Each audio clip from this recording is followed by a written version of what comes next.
6:37.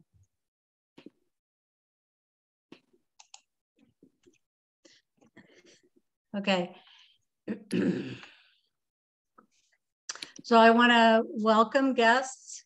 And right now we have members of the commission are Kevin, Sebastian, and Ted. And our guests are Amy Grove, Anita Collins, Jess Kuonen, Tanya Garment, and who is CS Woodstock? Can you unmute?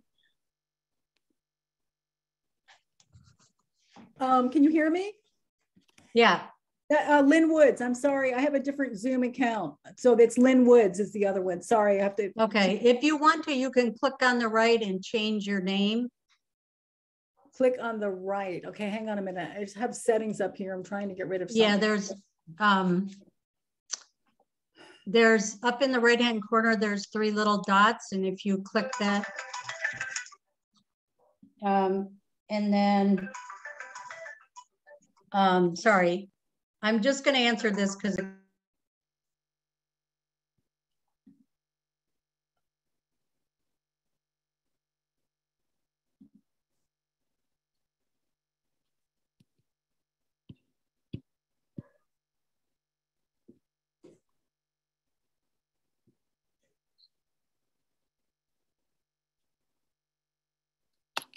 sorry, that was Helen Atkinson, and she's trying to get on.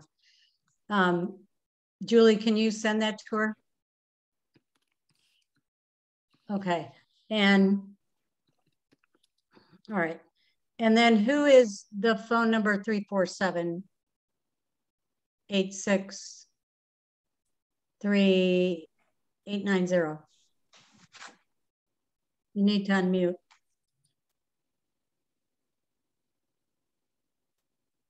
I'm just checking that that isn't someone else who's also on the Zoom and on the phone. Okay. Emily, this is Lynn again. At the 3 dots, I don't see where I do that. Speaker gallery full screen. That's what I see. I don't want to hold up the meeting, but I just don't see. Oh, because mine says mute, stop video, and then rename at the very bottom. I don't have that. But anyway, you know who I am. CS Woodstock is Lynn Woods. Okay. All right. Does anyone want to say who they are at 347-863-8980? Okay. All right. And I'm going to recognize Helen Atkinson as a guest and Julie Noble as our liaison as the staff, as the sustainability coordinator. Julie, did you want to say anything about the meeting protocol? Just welcome everyone to be here. We ask that you stay on mute unless you are called on. Raise your hand either with your own hand or your Zoom hand if you'd like to speak. And we reserve the right to reject anyone from the meeting at any time. Hopefully we won't have to do that. Thank you. Are there any modifications to the agenda?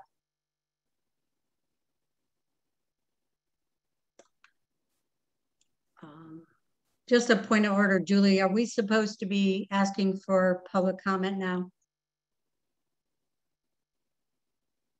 Yeah, okay. Is there any comments from the public at this time?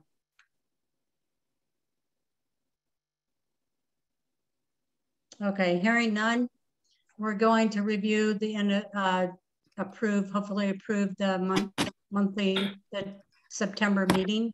No, I'm sorry. Minutes. I'm sorry, I had a hard time unmuting. This is Tanya Garment. Do you mind if I make a quick comment? It's in regards to the Hutton Brickyards. And I just wanted to comment and say that I'm concerned about the fencing that they have around the land. I learned, I joined their SALT school, which was a training to learn how to work at the SALT school. I really did it mostly just to sort of sleuth. But I learned there, somebody asked a question about the wildlife and if they would be an issue or a danger at the Hutton Brickyards.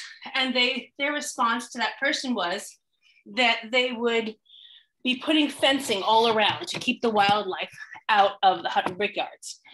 It was brought up at the fencing was brought up, and wildlife was brought up at the planning board. And the response of the Hutton Brickyards would be that they supposed they could, because they were saying the fencing was for privacy for people at the planning board, different from what they said at the Salt School. But their response to the planning board was, and this is recorded at the meeting. I can send a link later to the specific part of the YouTube recording, that they said that they could maybe make some little breaks in the fencing around so that wildlife could get through. And planning has checked in on that.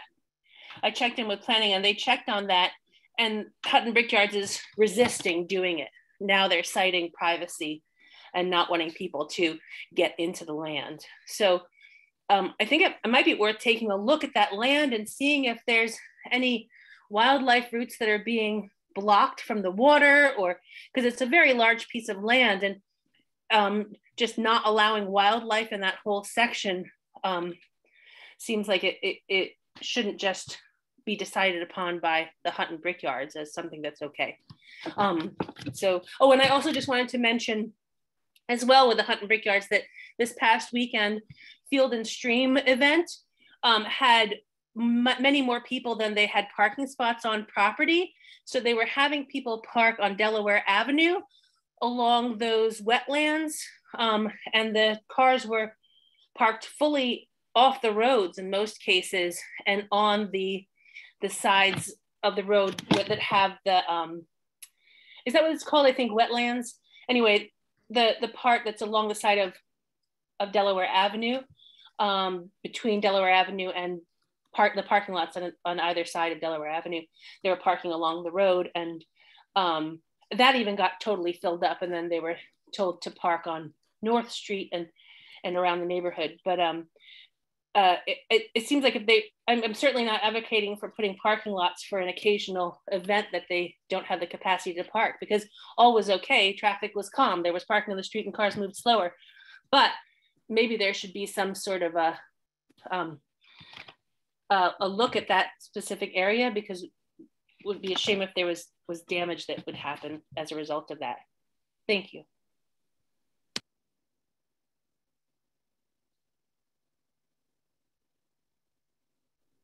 I'm trying to keep people up to speed also. So thank you, Tanya. And just for everyone else, the Hutton Brickyards is a development that's just north of Kingston Point Beach. And so it's kind of sandwiched now between Kingston Point Beach and what will become the state park.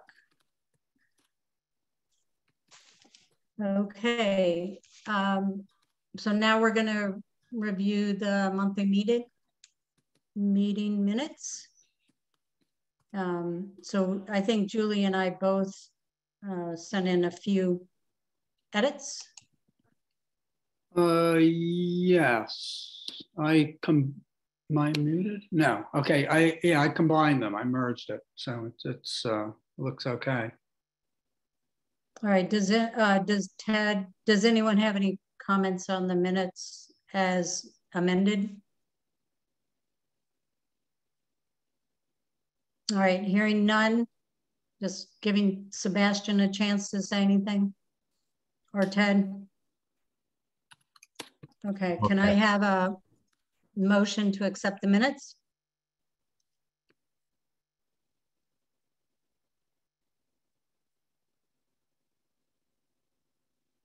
Ted, you look like you were going to say something. Well, I'm wondering if I should abstain from right, since I wasn't at the last meeting. I did watch it. I don't know. You don't have to. Okay. I have gotten clarification that you do not need to be present in order to vote on the minutes. All right. Okay, thanks. All right, so are you making a motion to accept? Sure, I'll make a motion to accept. the minutes of Okay. the September meeting. All right. I'm going to second them. All in favor? Aye. Aye. Aye. Okay. I heard aye from Sebastian. Okay. That was unanimous. Thank you very much. Okay, we have a guest speaker, Amy Groves of Dover Cole, to talk about the form-based code. And I do apologize, Amy, I didn't get any background information from you to properly introduce yourself.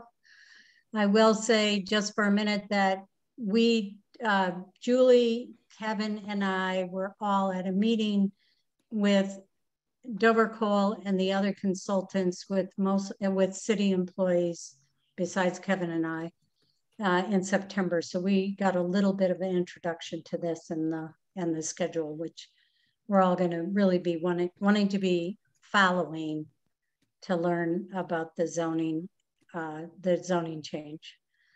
So Amy, if you can just kind of give yourself a little introduction and what you're working on, that would be great. Yeah, well, thank you for having me tonight. It's good to meet those of you who I didn't get to meet last time I was in Kingston, but I'm Amy Groves. I'm a principal with Dover Cole & Partners and the project director for the Kingston, we're calling the project Kingston Forward. So you'll start to hear a lot more about this effort over the next month or so. We're getting ready to have a series of meetings and events in early November. And with me tonight here is also Eric Pate from our office, if you want to wave. You'll get to meet him as well when we come for a meeting. So I have just a short presentation, and for Emily and Kevin and Julie, some of this is what you saw last time, but I wanted to share it for the rest of the group. If you can let me share my screen, it's not letting me share yet. And okay, here we go. Okay, so let me know when you are able to see my screen. Great. All right, so again, just have a short presentation, and hope to get any questions and feedback from y'all. So again, I'm with Dover Cole & Partners. I'm representing a larger team of consultants, and you'll meet all of us over the next year as we're working on this project. So along with Dover Cole, there will also be representatives from the LaBerge Group. They're based in Albany, a planning and engineering firm, and they're going to be assisting with the code as well as doing the GEIS tasks associated with the zoning. You'll also meet John and Jenny Nolan from the Land Use Law Center, who are helping us write the administrative provisions and integrating the code into the existing regulatory framework of the city. You'll meet Rick Hall from HPE. He's a transportation engineer, and his focus is on doing multimodal street design standards. And then we also have a consultant called Gridix, who is going to be putting together an online platform. So the future code will be all online, able to click on individual parcels, interactive, hopefully a little easy and straightforward to use. So just to go over our scope and schedule. So we are right at the beginning of the process. We're doing basically initial review and analysis. So we're learning a lot about Kingston over the past couple of months, reading through your previous and ongoing plans and, understanding the existing code. And also you mentioned we were in Kingston last month with some members of our team, and we're out measuring some of the existing conditions and taking a lot of photos. We've also been, over the past week and a half, starting to upload information up to the Engage Kingston site. So when you go there, you can click on the Kingston Forward button, and there will be more information about the project and upcoming meetings. There's also an initial survey that we just got online a couple days ago. And so here's, for example, some of the questions you'll find in that survey. Asking what Kingston needs more of in the future, housing, shops, open spaces, asking questions about, residential neighborhoods. Should they allow things like corner stores, small offices, or other neighborhood scale uses in them? Should there be more opportunities for mixed use development in the city? And, if you would walk, bike, or use transit more if there was improved infrastructure. So this is again, just to kind of get the ball rolling, these initial questions to get people thinking about zoning and things that zoning impacts, and so that when we come into town for the workshops, to get people ready to participate in the conversation. I should mention that in addition to the online survey, there's also, we're doing paper versions that will be available at community events, and we'll be collecting them at City Hall and at the Kingston Library over the next couple of weeks. So if you would like a paper version, or you're having a meeting with a group and you want some paper versions, let me know, and we'll get those to you. As I mentioned, we're getting ready for a series of meetings next month in November, what we call a charrette. So what is a charrette? It's basically a week-long event where we'll be scheduling a bunch of different meetings. We'll start with big brainstorming sessions. We'll roll out maps and work with community members and stakeholders and talk about what you would like the city to be in the future. And then have a series of stakeholder meetings and open houses throughout the week as we start to do drawings based on all the feedback we're hearing. And the idea is to define, what does the city want to be in the future? What is the vision? So again, starting with those initial meetings, we'll be asking questions, and we'll have actually one of our initial meetings will be online and one will be in person. So however folks are comfortable participating, hope to get lots of feedback and doing different design exercises. And from that feedback, we want to take all the words and ideas and create drawings. So here's an example from our work in Albany, the existing conditions, the warehouse district there, and then drawing what that could look like in the future with infill buildings. What do new public spaces look like? What do new street spaces look like? How tall are the buildings? How do they relate to the street? What are the design characteristics of the building? So again, we'll take lots of input on words and ideas, and then do drawings. And the idea is that we'll do these drawings quickly, and in a couple of days, and then pin them up on the wall and ask people, what do you think? What do we got right? What is wrong? What's different about your vision? So the hope is that over the course of a week, we can kind of quickly evolve lots of ideas and start to pin towards some points of consensus.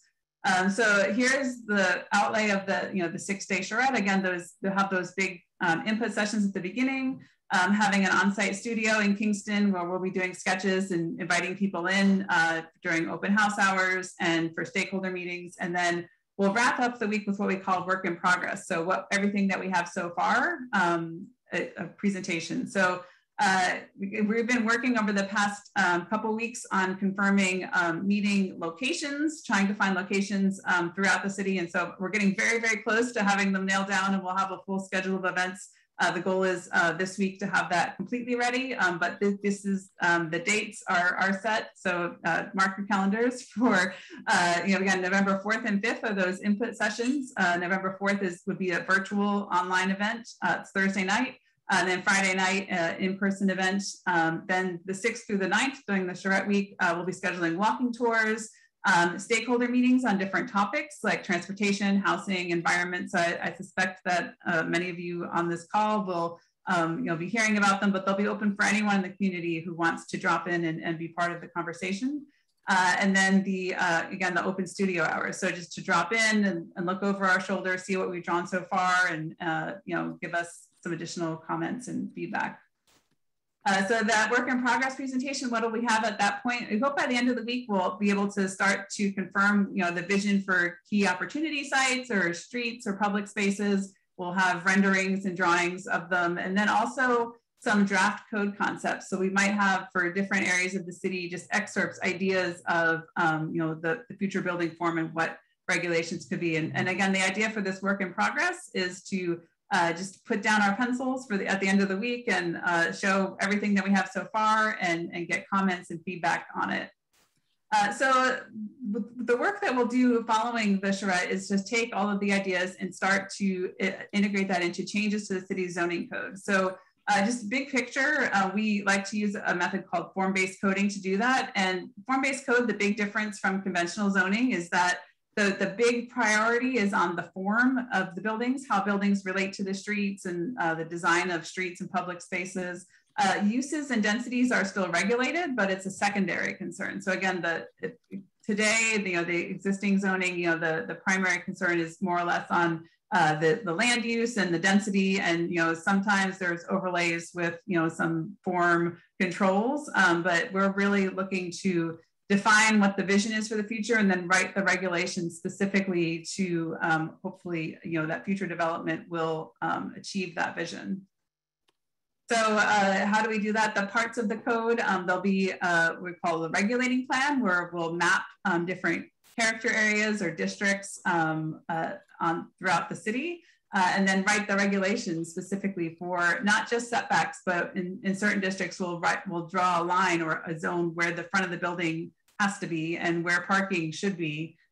So you get a lot more specific about the relationships of buildings to the streets, and some of the design characteristics of the urban environment. Again, the difference in form-based code to conventional zoning is that they will contain street design prescriptions. So it's integrating street design with land use to make sure that the streets complement. You have wide sidewalks in those areas, that you have the greatest mix of uses, and have some guidance for future street improvements in each of the districts included within the code. Form-based codes, they have a variety of different ways of guiding future building design, and some codes get very specific on architectural styles. Some are more general, and it's just about not having blank walls and having a certain percentage of doors and windows that face the street. So we haven't done a detailed outline for the code yet. We're focused now on the vision, and once we have that vision, we'll do a detailed outline, and we'll kind of figure out what's needed in order to get to the vision that the city wants. So this is again something that's often included in form-based codes, and we'll be figuring that out together, kind of what the table of contents is. I mentioned the Gridix on our team, so they will be integrating the regulations when we have a first draft of the code. It will be in an online interface where you can click links and hyperlink, and you hopefully make it easy to search, easy to use, easy to understand the regulations. They've already started. They've been taking the existing regulations and putting them into their system. So you can see here a screenshot kind of showing the existing zoning districts. So the goal is that once we have a draft code, we'll be able to easily compare the existing regulations to the proposed regulations, even on a parcel by parcel basis, being able to click on each one and seeing the differences. I mentioned also the EIS part of this process. So, we'll be coordinating throughout the year on that. And when I get to the timeline, I could talk to that more. The goal is that we would have a final GEIS at the same time as the final code. And here is that timeline. So again, we're right up at the very front. In October, we just got the survey online and getting ready for the charrette workshops in early November. We expect that following the charrette workshops, we'll have an executive summary of the vision early December. And then the draft GEIS scoping session would happen early next year. A first draft of the form-based code anticipated in March. And then, from there, the last phase, the revisions, that's where the process might stretch out a little bit depending on the amount of feedback we get and revisions to be made. But the goal is that within 1 year we would have the process would be complete.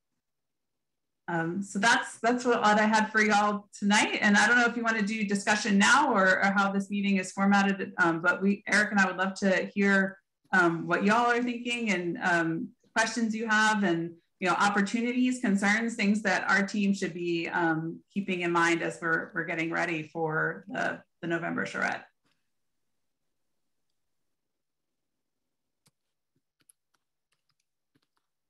Okay, thank you, Amy. I am fine with taking questions at this time. I think we still have about, 15 minutes? So does anyone have questions for Amy or Eric? Sebastian. Hey, thank you, Amy. This is so exciting. I'll try to contain myself a little bit. But I was curious, from the other examples that you all gave, what is the impact on home values when form-based code? Do you guys look at the impact of home values after form-based code is implemented? And do you recommend like any, maybe not for housing value, but for renters, any sorts of policies that could go in hand with form-based code to offset any potential negative impacts? Absolutely, and that's something that's a big discussion within the Form-Based Codes Institute. I don't know if you've heard of that, but they actually just had a report that came out, and I can maybe send a link to the group where they studied just that. They looked at kind of the impacts of form-based codes have had on different communities, after they have been in place for a number of years, and it's actually really interesting, and to see the the change that was made possible by the codes. And I think to your second question, the change in housing value, often codes will include, provisions for affordable housing built into them, and for required amounts, or bonuses for additional additional height bonuses if you include affordable housing. So building provisions into the code that hope to generate more affordability in the city, and they can also work hand in hand with other anti-displacement measures as well. So there's I think there's a number of examples where that has been done, and certainly we can bring those examples to the charrette to share with the group. And I think absolutely, from what we've been hearing so far, I think it will be especially relevant in Kingston. Thank you so much. Thanks.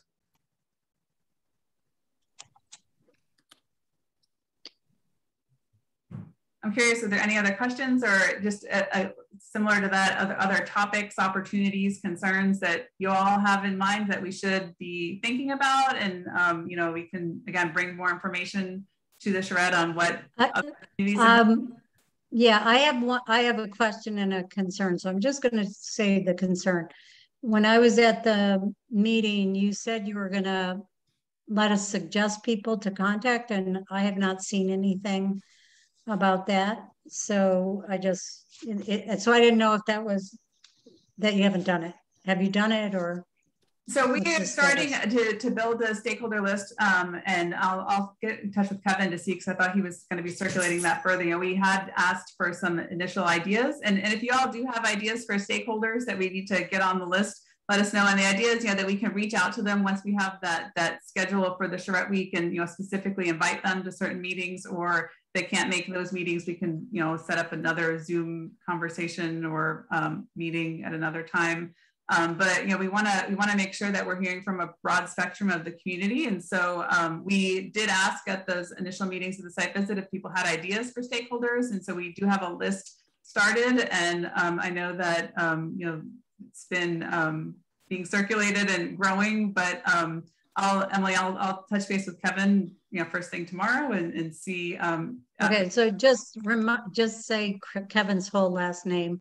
Kevin Corte with the City of Kingston is our contact, and he's helping organize our work leading up to the charrette. Okay, great. So I'm going to call on Jess next. Hi, thanks. I was just curious at what point in the process you consider like resiliency for the codes. I know in New York State, we have like model local laws for resiliency.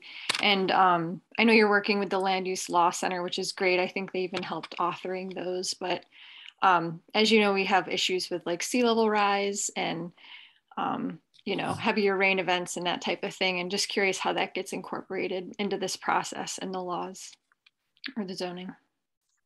So we're certainly, getting up to speed right now on, all the existing or previous and ongoing plans in the city that, have addressed resiliency. And I think we want to make sure that we're, working in step with those, and to see where the code, if the code can help to bolster them, absolutely explore opportunities for that. I think we're right at the beginning stage of learning right now. And if you have recommendations or what things that you want us to be aware of, certainly send them to me. I'm not sure what the best way, Emily, for this meeting, or Julie, if you want to, if after this presentation, if anyone has any additional recommendations, if you would collect them and send them my way, or I can whatever the best process is to get them. But I would love to hear from you if there's other things we should be looking at. I mean, I think we're looking at, the work. I know Julie was going to be sending us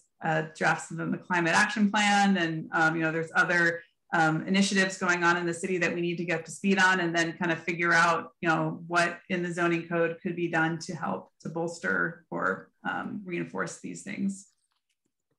Yeah, so I definitely so will send you the climate action plan, and also the planning for rising waters report that we did, the Tidal Waterfront Flooding Task Force, which has recommendations for zoning in there. But if anyone has specific things that you want me to connect with Dover Cole, you can send them to me. That's fine. Okay, and so for resilience, that would include not just sea level rise or more water, but also heat and reducing heat island, or planning for the health and safety of people from heat. Okay. Oh, Ted, you had a question, so I'll do Ted next. Yes, thank you. And thanks, Amy, for the presentation.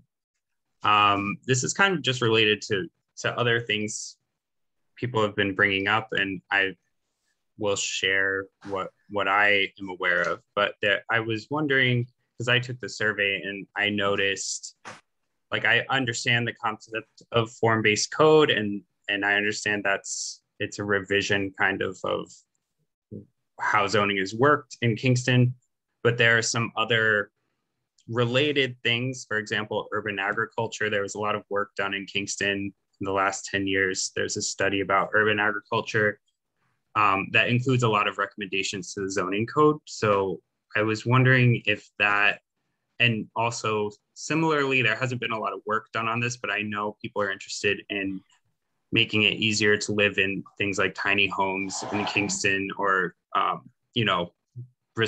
like good trailers that are connected to utilities and things like that. So I was wondering if those are add-on things that would be integrated into the code, or is this really going to be limited to like form and new buildings and things like that?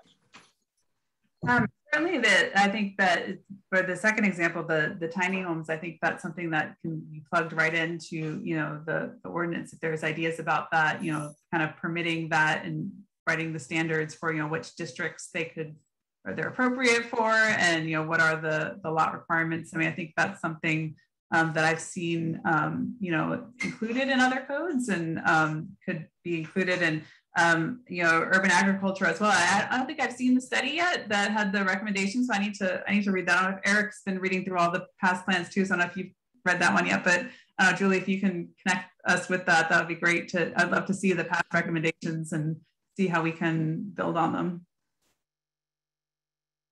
Thanks. Okay, then Sebastian. I had one more question. I think infrastructure got brought up, or resiliency. I think it was Jess's question. In terms of like stormwater management, is that something that could enter into form-based code, or is that outside of that? In terms of like, requiring certain amounts of maybe green infrastructure for buildings, or managing stormwater generated by properties? So usually there's stormwater standards are a separate provision of the city code, but the form-based code could have some specific provisions we've seen this in other places where you might have some provisions in certain districts that could allow, for example, bioswales or other types of green infrastructure in, to count towards, certain requirements, or that sort of thing, where there might be some, district specific things that are included within the zoning, but we wouldn't be comprehensively rewriting the stormwater regulations, but, we could be talking about, some specific fits, in certain districts as needed. Thanks. I wanted to ask, when you talked basically about the streetscape and what it would look like. I can't remember what exactly word you used, but how do you integrate that into existing streets? And I'm just going to bring that up because one of our agenda items is kind of a reworking of Flatbush and Foxhall Avenue, that it's the same thing. It's like, where's parking and where's pedestrian and trees and so on.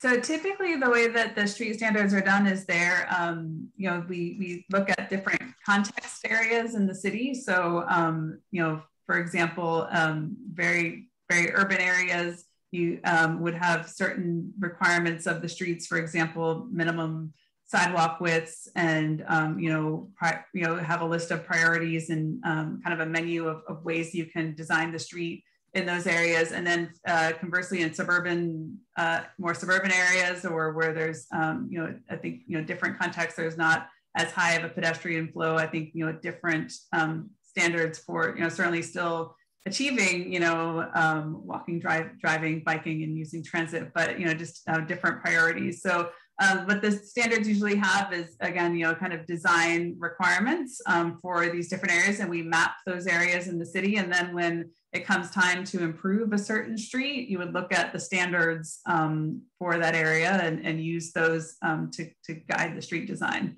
And how it's done in different cities, it varies based on if there's, you know, there might just be a table of, you know, design characteristics. Sometimes there's actually, you know, a pre-approved street design. So you can, you know, pick some of there's 3 or 4 options that in that context area are appropriate, because there's still, you know, going to be the need to do the site specific design and looking at, you know, exactly where the curb cuts are and, you know, what design is most appropriate. But the idea is just to give guidance to the future streets that they are appropriate for, you know, the setting and tie in with the land use adjacent to them. Okay, and then that brings up another question. When we did the comprehensive plan, it was noted that some of the areas in town are very suburban, especially along, say, 3rd Avenue, and they don't have sidewalks and stuff, and they don't have sidewalks. Are those the kind of things where there would be various areas where you would change the standards? Or that's right. So so for example, I'm not as familiar with 3rd Avenue yet, so I need to get familiar with it. I'm not ready to give an exact design, but, you know, in a suburban area, you would have, you know, a requirement maybe for, you know, sidewalks on one side of the street, or you could have, you know, again, narrower sidewalks than what you would have in Midtown, or, you know, so again, the idea is that we will map the context and then have guidance and standards for new streets and street improvements in those areas. Okay. And I think Helen has a question, a comment. Okay. Hi. Hello. Hi. Thank you. Hi. Amy, I'm just curious, do these codes and standards include cables, electrical and cable TV and whatever, burying them below ground rather than having them slung at street level with all the hazard to trees and whatever? Is that something that's encompassed within this? There's not often a requirement. I mean, that's usually a kind of a separate, you know, city initiative, you know, and certainly, you know the benefits of undergrounding them. But yeah, I'm not sure that we would necessarily have it be a requirement of the code. But certainly we would, you know, document that community goal for the city to pursue for future improvements. Okay, thank you.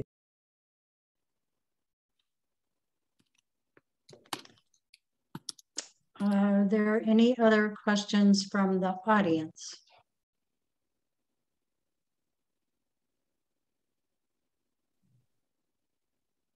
I have a question. Okay. Hi.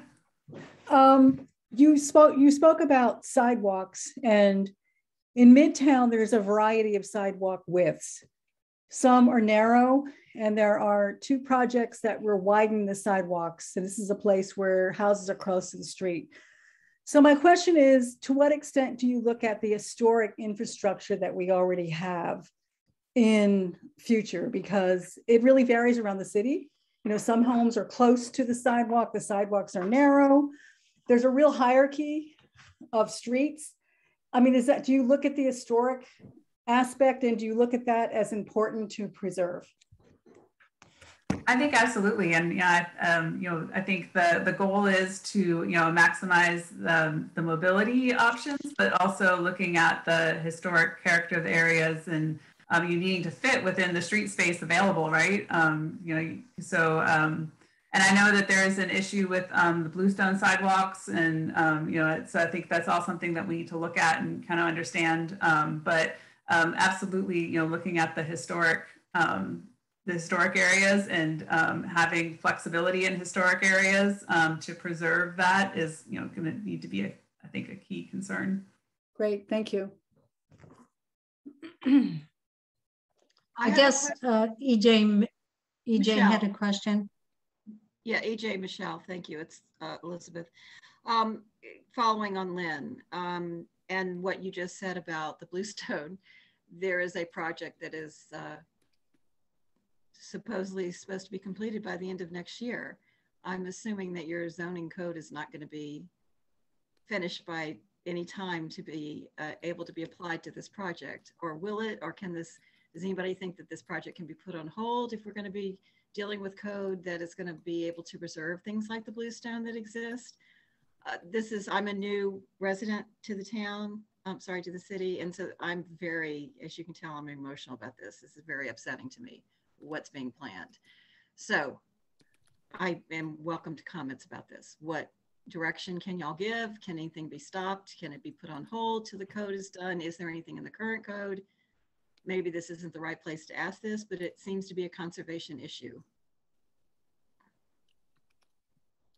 Well, so to answer the first part of your question, so I mean, any projects that are already underway, the code, we don't have the code drafted yet, so it wouldn't impact it. But I mean, we do have these meetings coming up where we'll be gathering, lots of input on topics just like this, and reporting those to the city. And so I'm not as too familiar yet with the exact project that you're referencing. So I don't know if anyone else on here wants to answer about that, but I mean, it certainly will, gather that input and, summarize that community concern and direction for the city. And so that's, something that we can do even though the code's, not ready yet.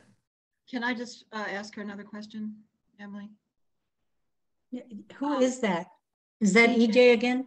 Yes, I'm sorry. I'll identify Okay, myself. go ahead. Yes, I'm sorry. So I guess the point is, in the code then that you're going to be drafting, will things like historical items like bluestone sidewalks, like bluestone curbs, things like that, is that something that will be considered to be included, even if the Franklin Street project goes ahead and all the bluestone is torn up? But for the future, Penn Station, that's what I keep saying to people. We all regretted it after it happened, but it could have been stopped. So this is the kind of thing, is that something that the coding will take into consideration in writing it, about the historical features that are present in the city at the time that you're adopting the code? I guess that's what I'm trying to say. Yeah, I think so. I mean, we're going to be gathering input on, what's important about the, existing buildings and streets and public spaces, and then, writing the code to, to protect the historic areas and to, guide new development in according to the vision that the community has. So that's, I think addressing the bluestone issue and, including some guidance for what to do on streets that have bluestone could, absolutely be part of the code. Okay, so I'm hearing that we need to get our input in during these November meetings.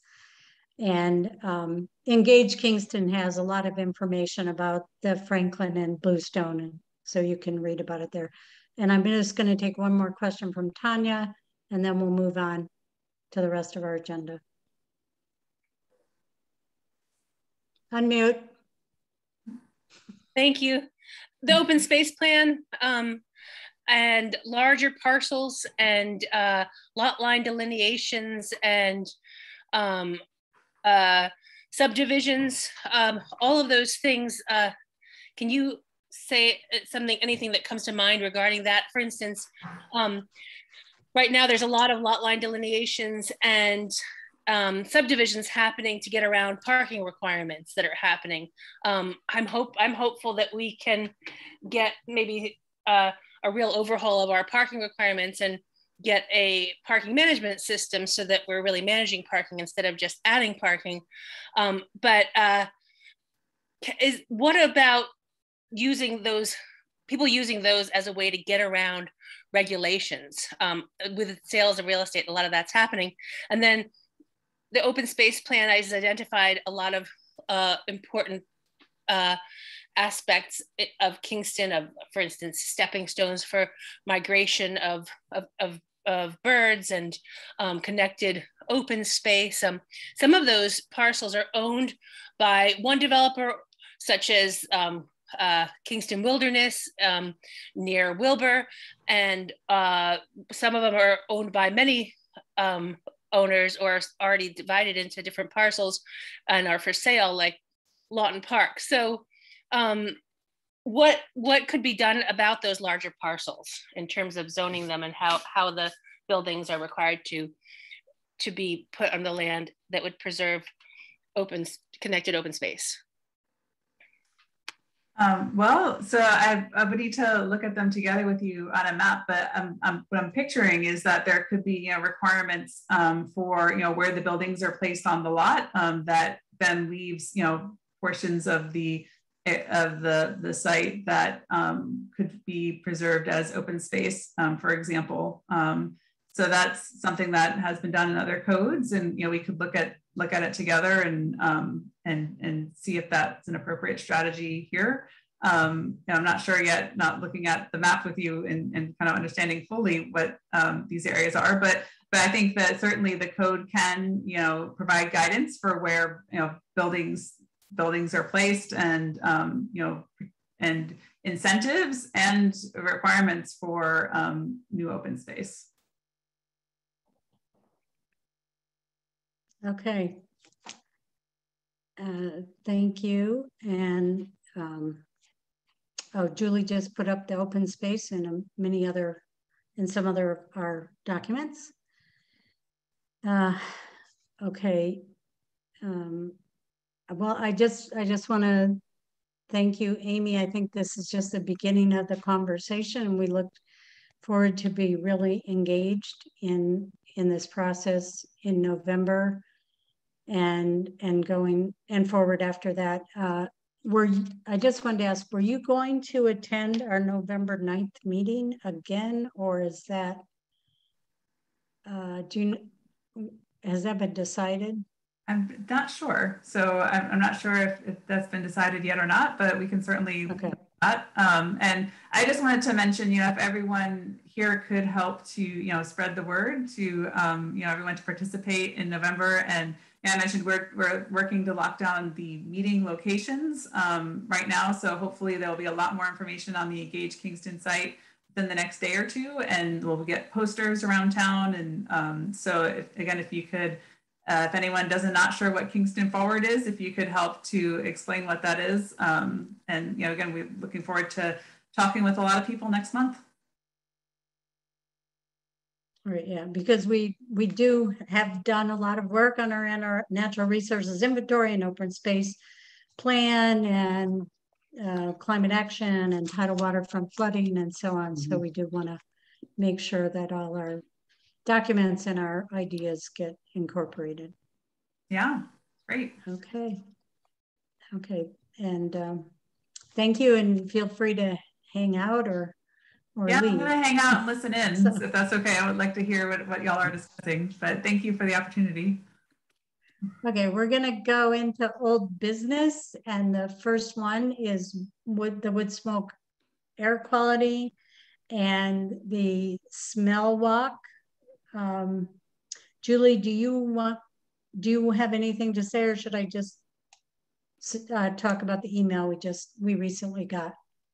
Yeah, we'll just note that the CAC, the Kingston Air Quality Initiative, we had a meeting a couple of weeks ago, and BARD presented some further analysis on the air quality that is being gathered right for the last year on the roof of the Andy Murphy Neighborhood Center, indoors and outdoors at my home, indoors and outdoors at a Lorraine Farina, who was a previous Conservation Advisory Council member. And they presented that information to us, which was very interesting to be able to see around Kingston, the impacts, the similarities, even though our homes and these locations are more than a mile apart, the similarities across town on when we have spikes in PM 2.5, which is the pollutant that they're looking for, the particulate matter that they're looking for. And what we're looking for particularly is the impact of wood smoke or other pollutants to our air quality. And so we're going to be updating the website, which the city's website, where you can get this information. We're going to be forming an official MOU with the city and BARD to be able to ensure that the air quality monitoring system that's on the rooftop of the Andy Murphy Center will be here in perpetuity. And so that work is ongoing. And so check out the CAC's website has the link to the work that we're doing with air quality. That's the only update I have right now. Did you say there was any relationship or anything with the spikes? Were they able to correlate anything? Yes, very much so. And so, not to go into too many details, but my home, which is in the Roosevelt Park area, and Lorraine's home, which is up here in the hills, and the Andy Murphy Center, which is in Midtown, even though, so her home is 1 point some miles from mine, and we're both triangulated from the Midtown Center, and we could see similar spikes just like this on all three sites. And it was also interesting because Lorraine has one whole house air quality, air filtration system, and 5 individual air filtration systems in her home. And I have no air filtration systems in my home. And just to see the impact of things like cooking. So when we look at my data, it goes like this every single meal that I cook, which is every single night. So it's, you know, we plotted out the dates that I have. So I have a wood fireplace, and maybe I have 10 fires a night or a year. We were trying to see if that's when we saw the most spikes, but in reality, what we were seeing is every single day for every time I cook, my air quality is going like this, far worse than what the impact from my the wood burning. And I'm not sitting there burning everything. Like my food, I'm not burning every single meal. So it's been very interesting to me, you know, and I'm not frying and I'm not grilling indoors, you know, I'm just sauteing or baking or whatever, all in meal. So this has been very enlightening, but I mean, looking at spikes where we talked a lot about inversions. So, you know, you can see in the data, an inversion is basically when the local air quality, the atmosphere basically traps particulate matter at ground level. And, you know, when there are inversions, it's clear no matter where you are in the city that, you know, the particulate matter is trapped. And so, you know, educational things we can do about that. You know, when there's an inversion, don't burn wood. When there's certain things going on, these are educational things we can do about it. So I'll put a link to the website on there, and we're going to post more and more data as it comes more available.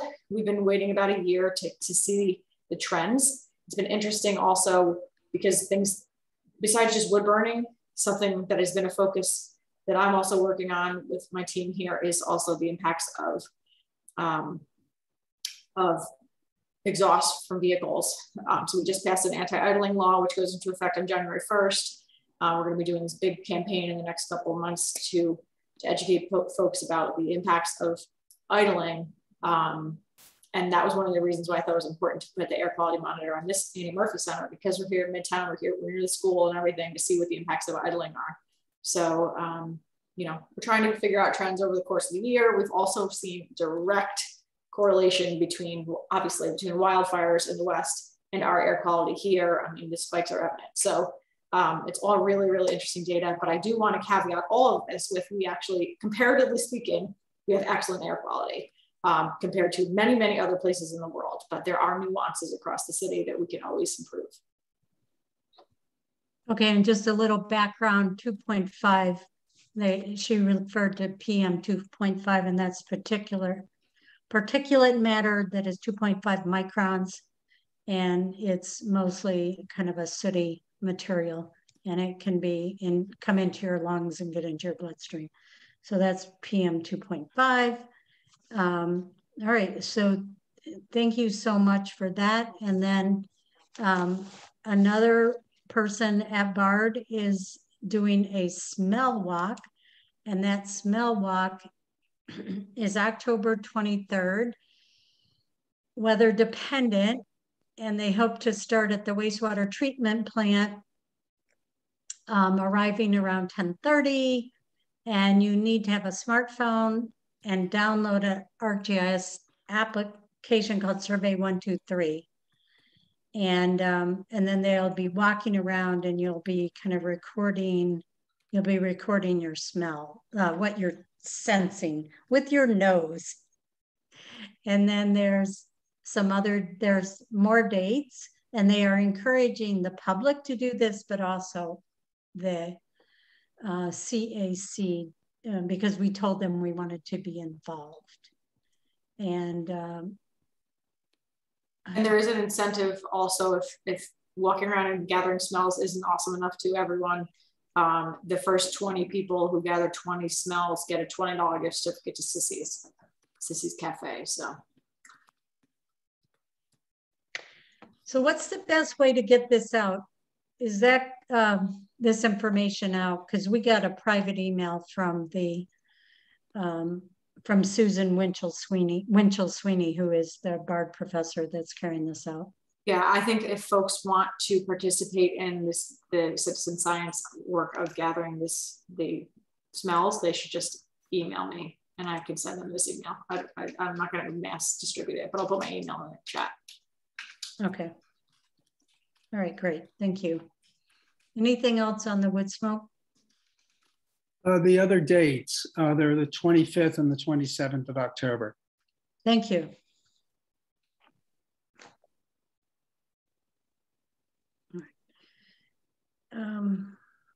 Okay, the next one, open space planning for the Norwalk, Connecticut Urban Conservation Mapping Project. I think I haven't done anything on that, like investigated the funding source or anything. Is there anything on that from anyone else?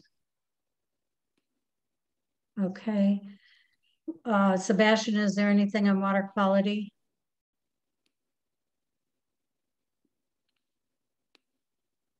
Sebastian, are you there? Okay, we'll skip over that. Oh yeah, we'll skip over that. So I have one question on that. I think, Emily, you brought the question up, I think, in the comments to the minutes. I don't recall us discussing properties that are not connected to the city sewer system that do not have septic. I'm not sure if that was addressed. That's why I didn't include it in the minutes. Okay. I think you had asked me about that. I don't know if Sebastian's got an answer to that or not. I have to confess, I stepped away to put a sweatshirt on, so I just heard septic. You can tell that. Okay, so Sebastian, the specific question was for the properties that we have a list of that are not connected to the sewage system, to the sanitary sewers. Does that mean they have a septic, or they might just not have anything? It just means they are properties that there's a water input, but no wastewater output. So it doesn't, I don't think it actually states whether or not there's a septic or if there's anything. There might not even be wastewater generated. Right. Just water in, yeah. Is it Okay. conceivable they could have cesspools? I don't think so. Probably not, right? Ooh. I doubt it. Yeah. Yeah, I hate to bring up an issue, but yeah. No, it's a good question. I mean, Yeah. yeah, I don't think so. Maybe like a non-functioning septic system that's been on the ground for like 40 years, but I don't think cesspool. I'm not aware of any. Okay, that's good. Yeah. Okay, so that's just a little bit of clarification that they don't have a sewer, but we don't know what they have. Okay. Okay, so the next thing is CAC membership, and I want to officially welcome Ted as our newest member. And so thank you, Ted, for joining. Ted recently was on the Kingston Land Trust, and he's moved over to BARD. So if you want to just say hello. Sure. Thanks, Emily. Hi, everyone. I'm excited to join and do some work. So thanks. How's the new job going, Ted? Oh, it's gone really well. Thank you. Great. Yes. Okay, and then we've had 2 applications, and those people are on the call. Anita Collins and Helen Atkinson. So we, well, the last time Ted wasn't on the call, so I think we can have Anita say hello and just, say hello, and you can ask a question, or and you need to unmute, and we have your application, so.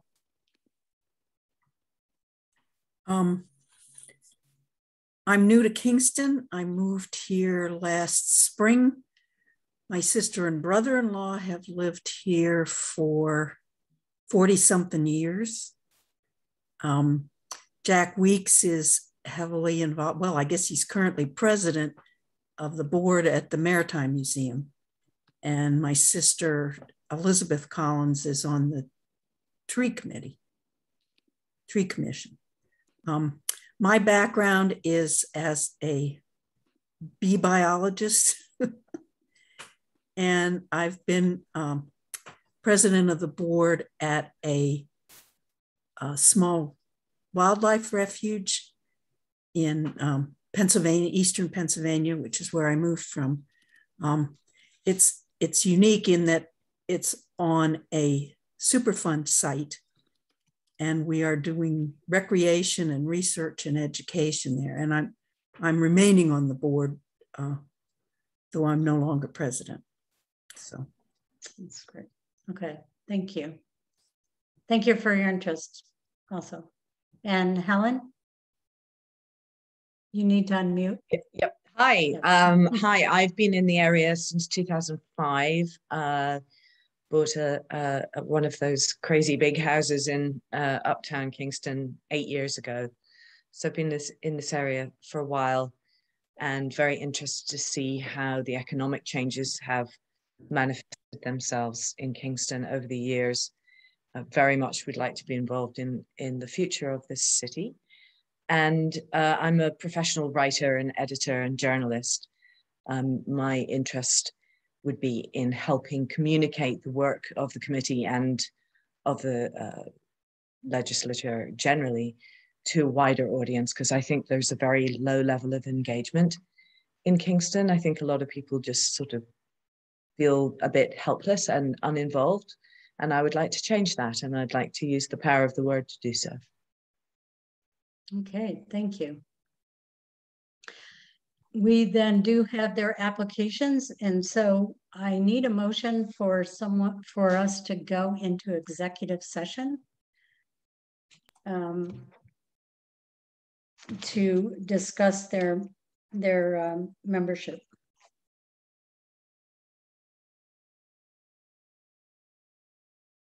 Sebastian's trying to say something. All right, I was trying to unmute. I'm happy to do that, to go and make an motion. Okay, can we have a second? I think we lost Kevin. I think we lost Kevin. Oh, no. Okay. Well, we can't very well go into executive session. Julie, can you call him? Yep. And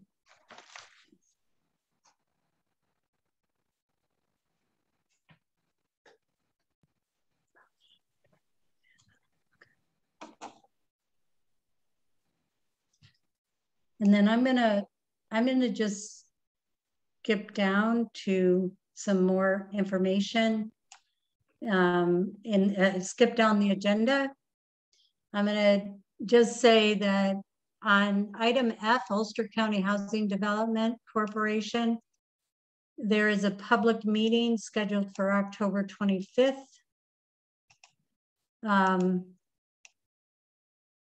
And I don't think we have anything else about that. The housing development is what is in where we call the former Golden Hill. And so there's a public meeting on the 25th, and I can't figure out what time it is. So I'll post that. And then I would just check on the Penrose, on the site. So it's from 6 to 7:30, October 25th is a Monday. I believe it is in person, but I'm not sure. And this is a fairly large apartment complex that's being taken over where the jail used to be on Golden Hill. And if I get a minute, I'll look up the site. Got kicked off, he's trying to get back in. Okay, so we're just kind of moving ahead a little bit. But Kevin has to talk about many of these things. Okay, so the city, what we've been doing is we've been looking at Engage Kingston to see if there are things that we want to talk about and to provide comment. So that is on engagekingston.com. And we decided to look at Flatbush Avenue and Foxhall, the improvement there, and the pedestrian bike master plan. And we asked you to kind of look into that before the meeting. And I would say that the pedestrian bike master plan is just in its beginning, and there's not much to say right now. But anyone can comment and put their comments in, and then we can decide or not to put in written comments. Like we provided written comments on the green infrastructure in the parking lots. So I'm skipping to the pedestrian bike master plan because it's the easier one to kind of look into. And I'll just add a note, so that the project advisory committee had their first meeting last week for the bike plan master plan. And they actually did it right now, or from 5 to 7 tonight. And earlier today, 1 o'clock, we're doing some kind of on the ground touring of Kingston to start to really evaluate the current situation. Oh, great. All right, that's good to know. Someone just put in the chat that they couldn't find the Foxhall plan, and it is here. It's called Safe and Accessible Flatbush and Foxhall. Yeah, Ted put the link in. Yeah. Yeah, so it's not under F. I they're all in kind of a different order. They kind of seem to change. All right. And okay, someone found that. Okay. And okay, so there's a couple ways. I'm going to suggest what we do with this for the Flatbush and Foxhall. And that is, by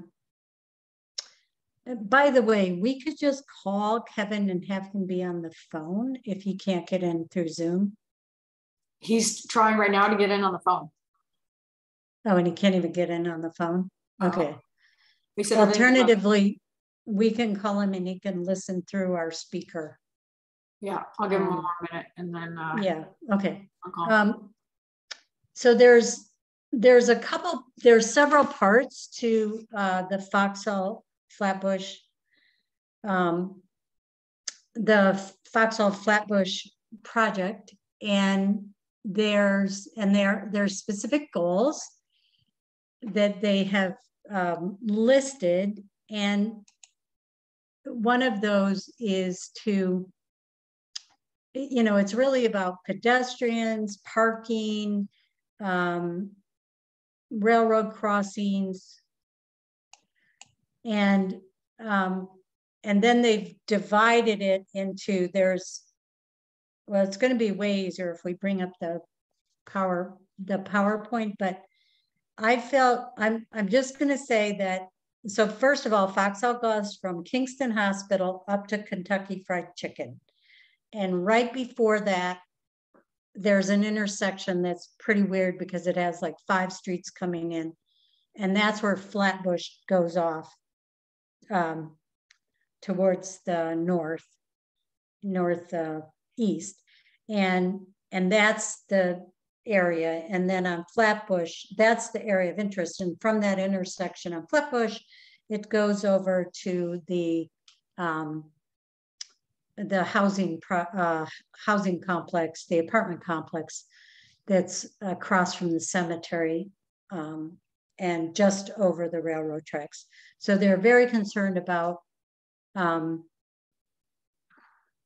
making sure that there's good pedestrian crossings on the railroad and kind of cleaning up some intersections. And I feel like it's pretty easy for us to say, you know, the railroad crossings, making them safer is a great idea. And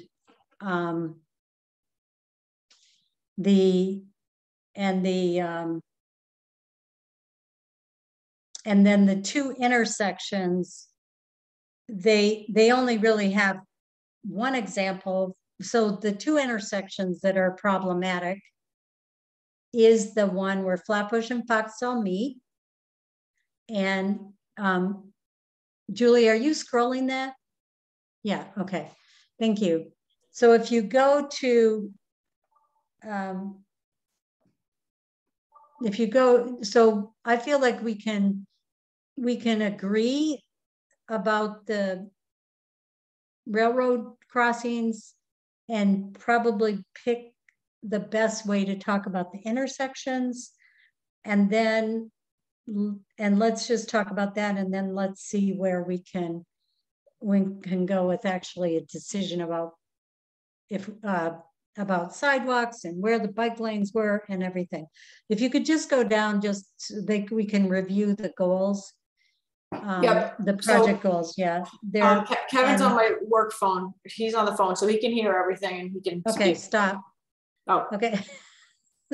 Sorry.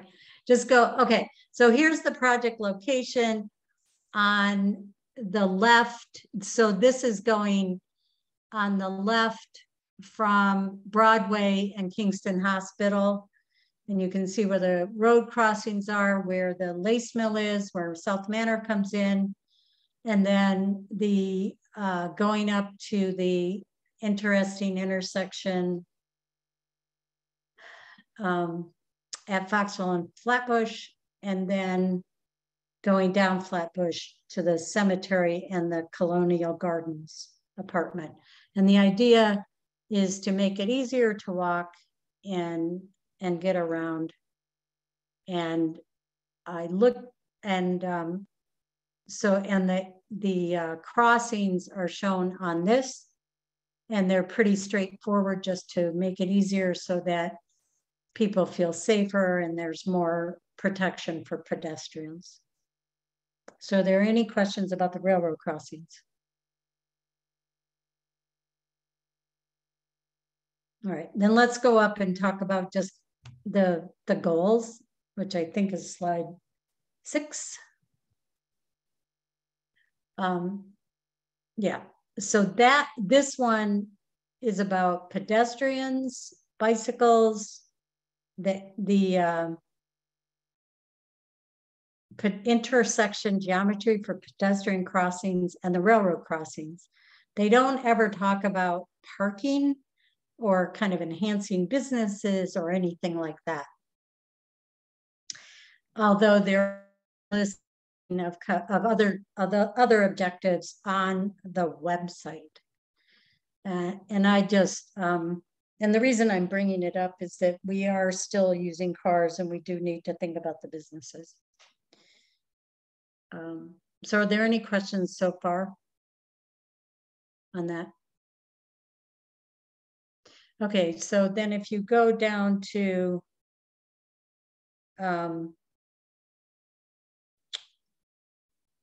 sorry. I don't have the slide number for this one. It's pretty far down where they talk about the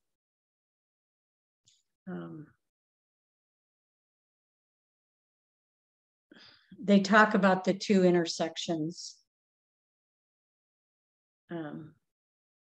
The bluestone sidewalk and the trees are also covered in this. They don't, and I think we could comment on that if you want. And then this, yeah, keep going because we'll come. Well, yeah, keep going. Sorry. We're going to go right past these and just go to the intersections because I think these are the easier things to talk about. And also, I just wanted to ask if, I believe Sebastian went to the meeting. So this I just watched is,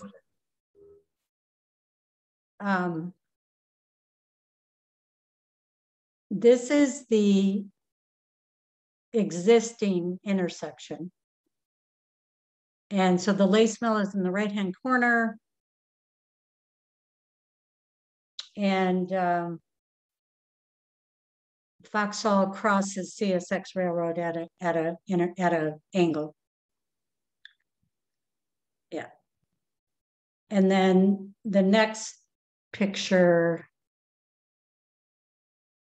well, there is a solution. I'm sorry to keep. Okay, so this was the only solution that I saw. And what they were, it looks like what they're suggesting here is this is a different perspective from the one we were just looking at. But that what they're thinking about doing is in this green area is basically taking the 1 lane of traffic out and making Manor Avenue 1 way going towards Cornell. And I think there's also improvements in the rest of the intersection. So for the pedestrian, but there's not a lot of changes in terms of, for instance, there is always an issue because cars tend to drive up there, they're on the tracks and they're trying to turn left, and they can be on the tracks when a train comes. But I don't see a real solution to that. But anyway, there was only one alternative. So I guess we could just say we like it or we don't.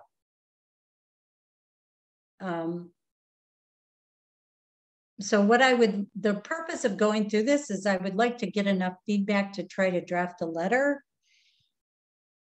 And So are there any questions about this particular one? Okay, so are there any, can we just say thumbs up if you're okay with it? I have a question, Emily. Okay. Are they including, I just happened to go through there this afternoon. Are they including some kind of sidewalk or something in this intersection? I'm not clear from the drawing.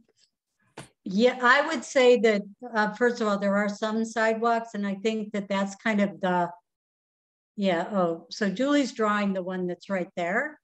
So there would be more of a sidewalk. Okay. And then there would be one, you know, along the. Okay, thank you, yeah. Julie. Yeah. Because there clearly wasn't anything there. Right. And there's no sidewalk, yeah, where she's drawing now, where there's businesses, and they would, you know, improve that whole intersection. Thanks. Yeah. So it looks like Kevin's on. So he's talking, but he's muted. Yeah, so. yeah, there was it crashed. There were too many apps open. That's what the problem was. Okay. Well, welcome back. Yeah. What did well, I don't want to interrupt Foxhall, but when you're done with Foxhall, tell me what I missed so I can get it into the minutes. Okay. So we're just trying to, I'm trying to just get a thumbs up or thumbs down if you feel like this would be a viable solution. And so you can visibly put your thumb up, or you can tell us with a reaction. So I'm just looking for Ted. Okay, Sebastian and Kevin. Yeah, okay. Okay. Okay. All right, I'm trying to just get quickly kind of go through this. So then the other one is this 5-way intersection. And so if you want to think about it, there's Tim's Automotive is in the right-hand corner, and right before you get there, there's the Dollar General. Not in this picture really, but it's in that vicinity. And the convenience store is on the right. And there's a business on the left. So what they're proposing, there are 2 different proposals here that have to do with Elmendorf. And also just kind of making sure the lines are well putting in some more striping and so on. So there would be, this one is a westbound of Elmendorf.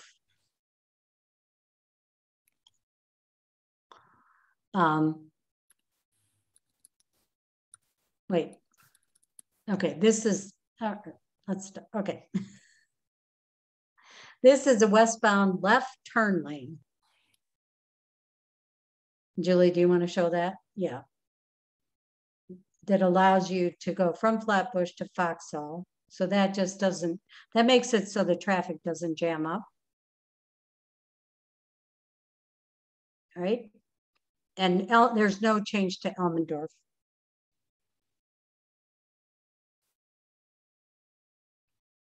And then this one is Elmendorf Avenue, 1-way southbound.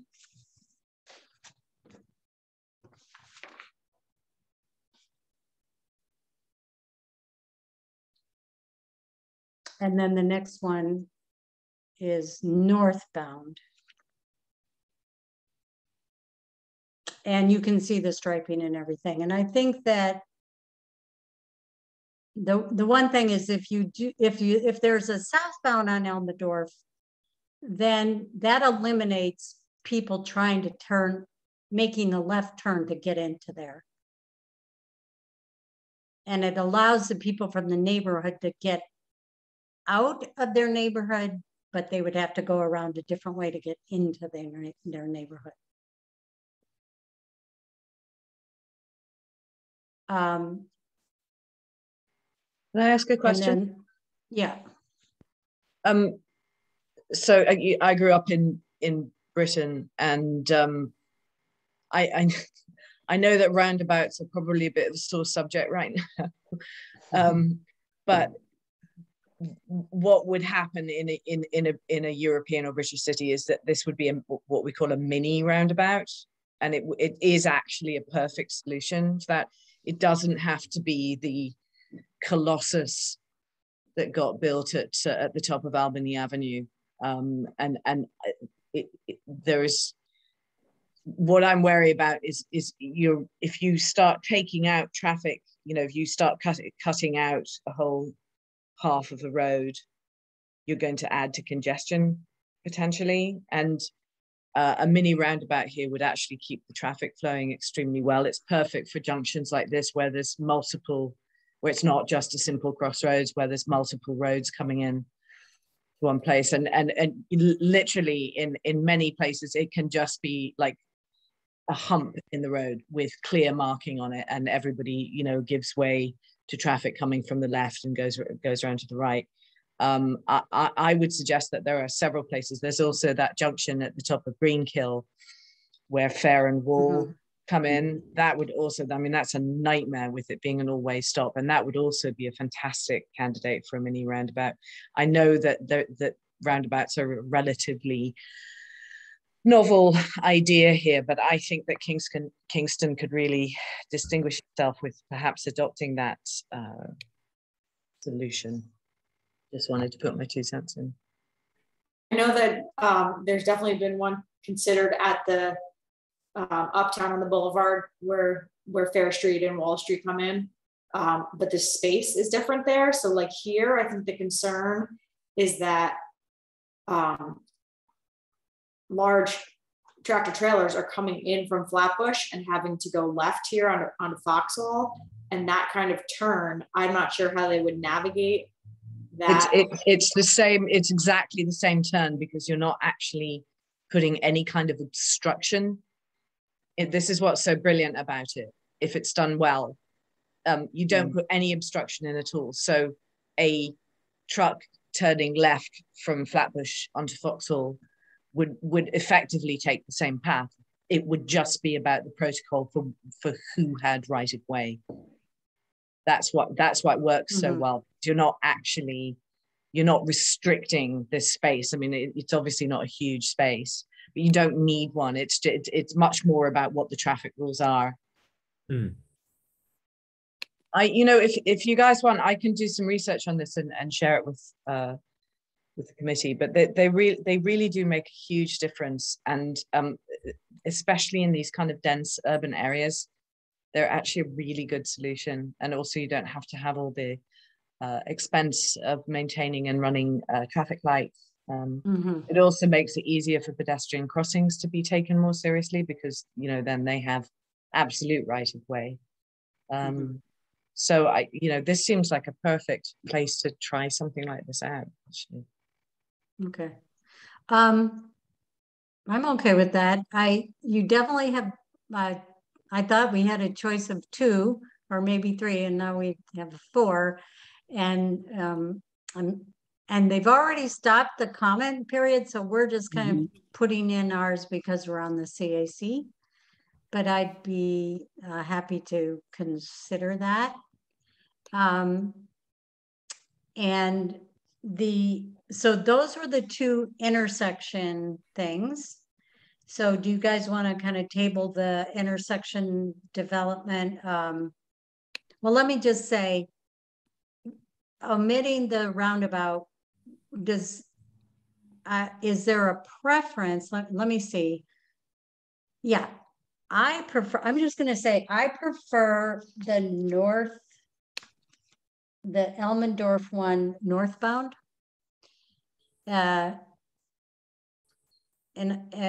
Just because then, which is this one. And is there anyone that would join me in that, so that we could say we like this the best? Can you say why you prefer it? I liked it because no one can turn left into there. And so you don't have this congestion in the intersection of people trying to turn left in there, and it lets people that live in the area get out. And the other direction, people would be trying to turn in there and making a left or right turn.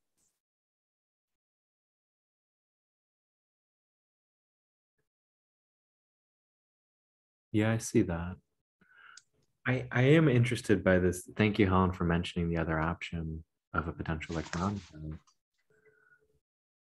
What does the timeline look like, and like would it be possible to hear back from Helen in terms of maybe another option, or is this because I'm thinking we don't really have a deadline. Okay, but the consulting because the community because it's already stopped. You cannot go in there and answer a survey right now because they already closed it. Mm-hmm. So I'm trying to get so they know we're gonna they know we're gonna send in a comment, but we didn't promise them anything. Okay. I feel like this is really hard, and I feel like I haven't quite figured out how to get your feedback on some of the other options, except for to just send in a poll and send you all a poll and say, well, yes or no this, yes or no that. And that's why I was trying to do that with the intersections. Otherwise, we can just come up with suggestions and really not say, give a choice, but we can give some guiding principles. Well, and would you like a written? Would you like us to write you with our thoughts on alternatives? I think that would be great, and then I could at least put it together, and we could have another discussion. It is 8 o'clock, and I'm getting. We need to move on. I think we've had a really nice meeting, but I will. Yes, so I'm going to say that we pretty much agreed on the one easy one, and then I think that you should think about whether or not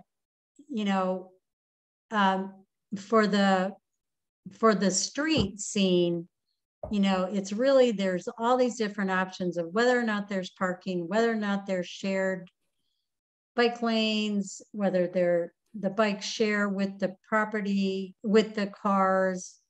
And it really seems like there would be different decisions, even in different parts of the street, although the bike lanes would have to be pretty much in the same place. And so I'm okay with pretty much the Flatbush alternatives are pretty straightforward. Do you want bicycles sharing the road or their own path? Shared use with parking or a bike lane. And those are the choices. One's 1.4 and one's 1.7.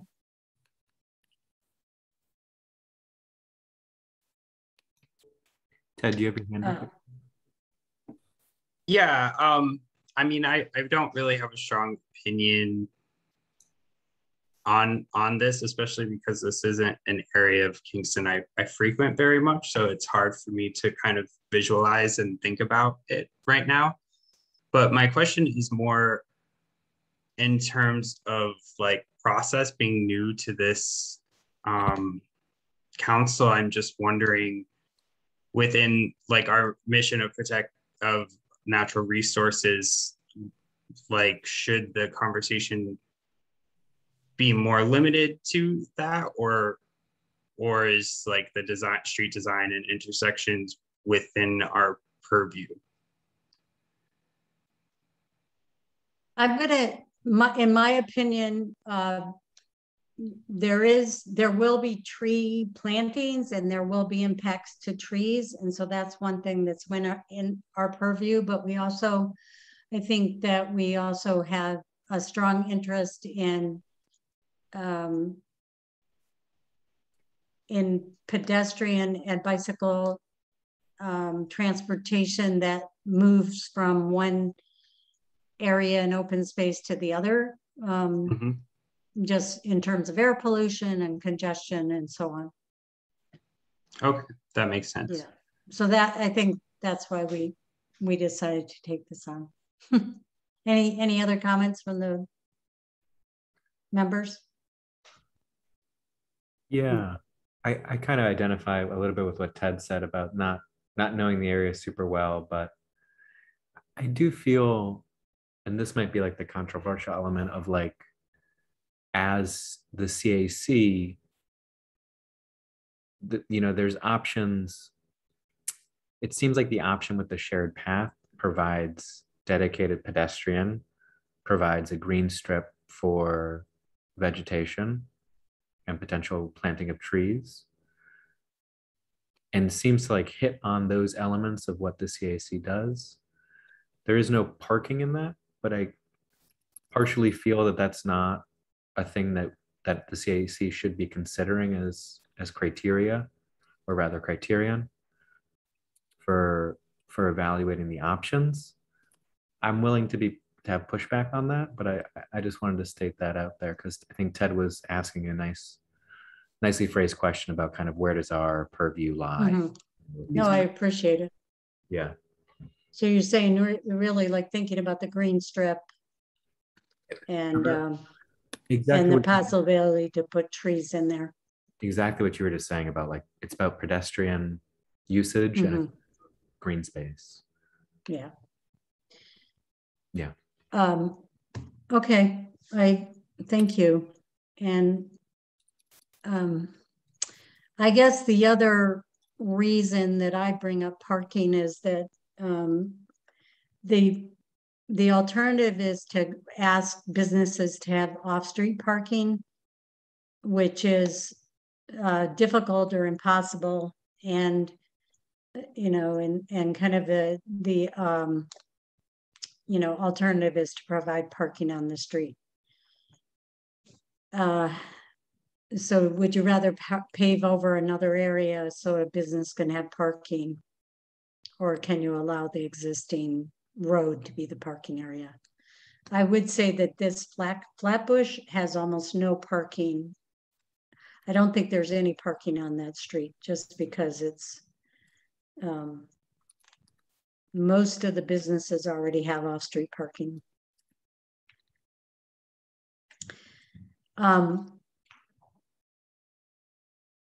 All right, so I would like you to, unless you want to make a decision right now on the two, I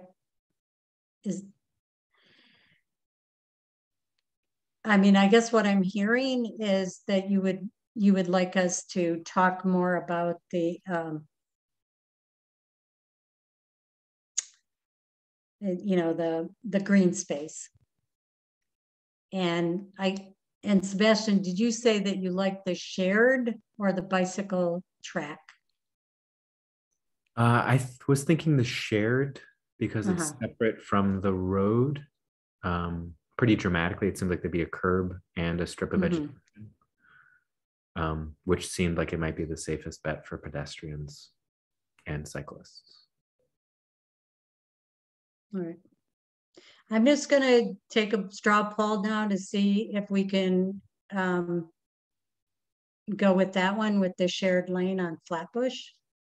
So if you just raise your thumb or lower up for yes and down for no.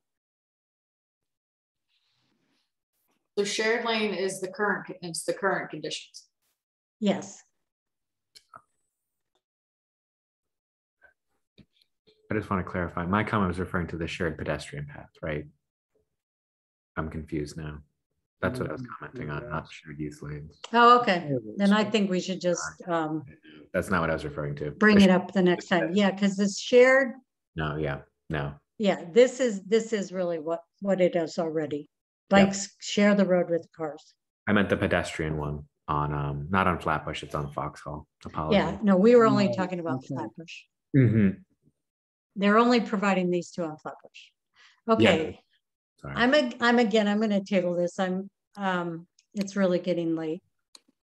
Was any decision reached while I was missing? What we did was we skipped through the CAC membership, and we just announced the Penrose development has a meeting on October 25th. Right.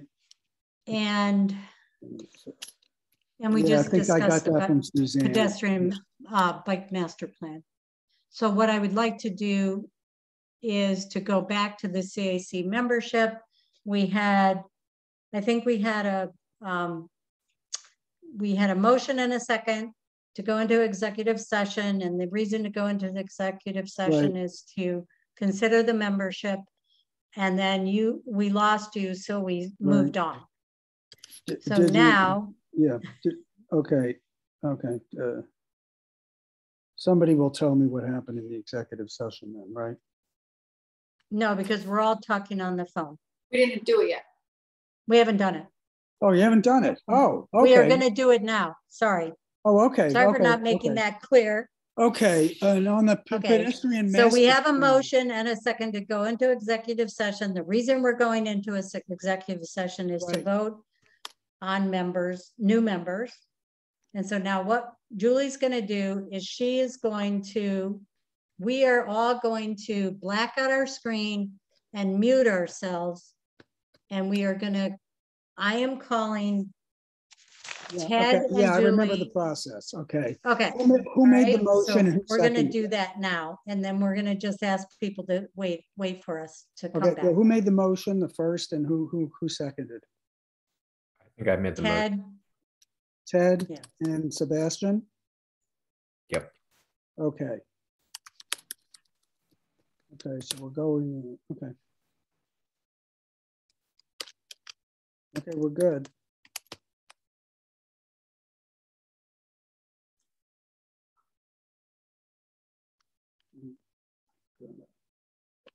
Black this thing out.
Okay, we managed to have an executive session. So we're just waiting for Kevin to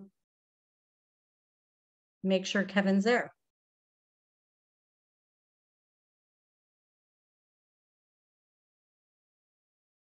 Yep, I'm here. I'm getting Okay. the video up and running. Yeah. All right, so we came out of executive session at 8:25. Mm-hmm. And so I'd like a motion to recommend to the mayor to appoint Helen Atkinson and Anita Collins to the Conservation Advisory Council.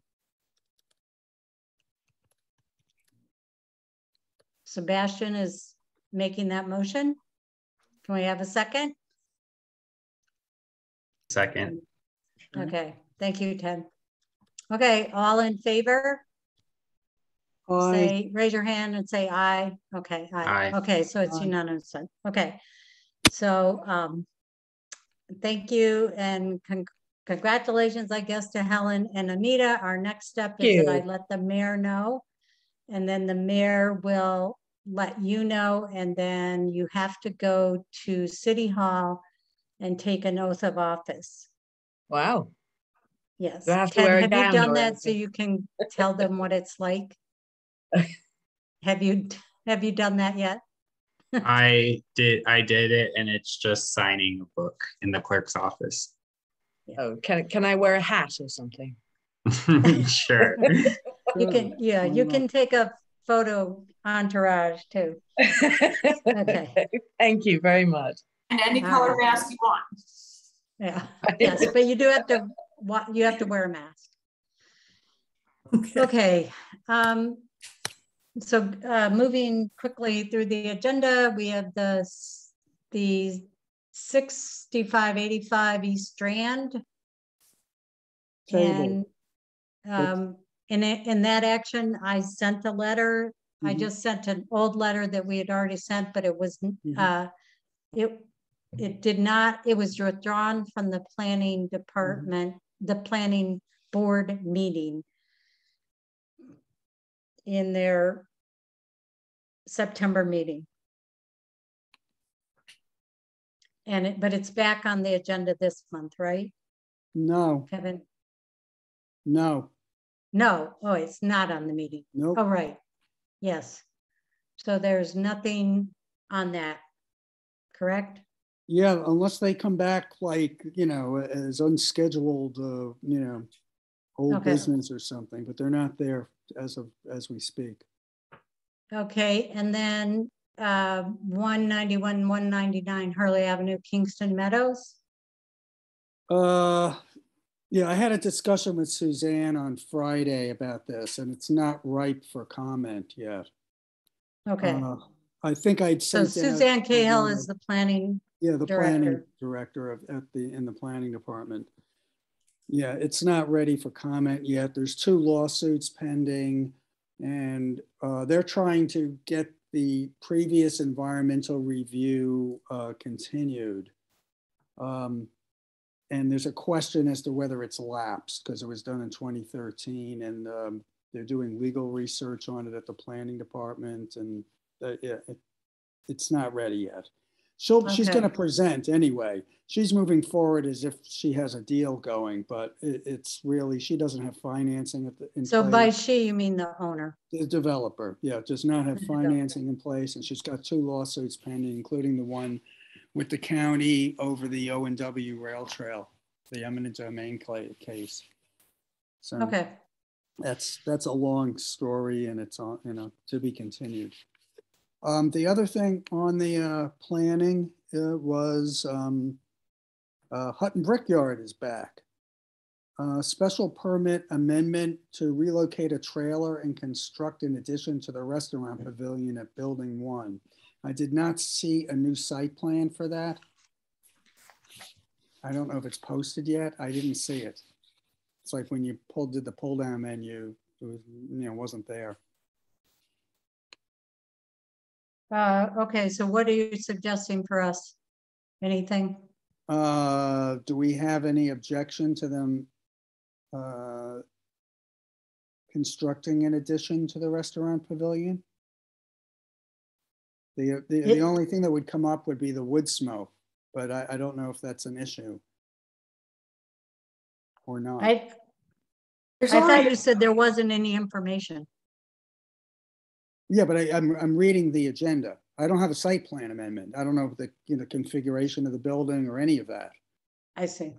You said it's to add a trailer next to the pavilion, because there is a trailer next to the pavilion. Is this just to get permission to do that?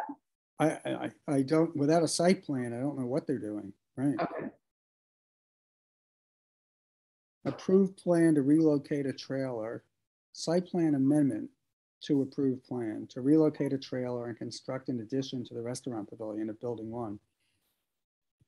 Because right now there is a trailer that is attached to the building, which is like their sous chef prep area. Yeah, I don't think if they're just moving a building, I don't think we really are very concerned. Unless they're putting it in a wetland or something. Yeah, it was a public hearing coming up on it.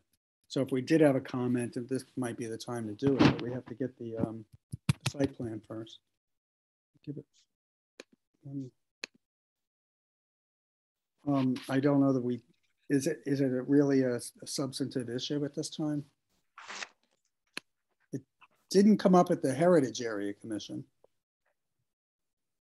Okay, I would say no.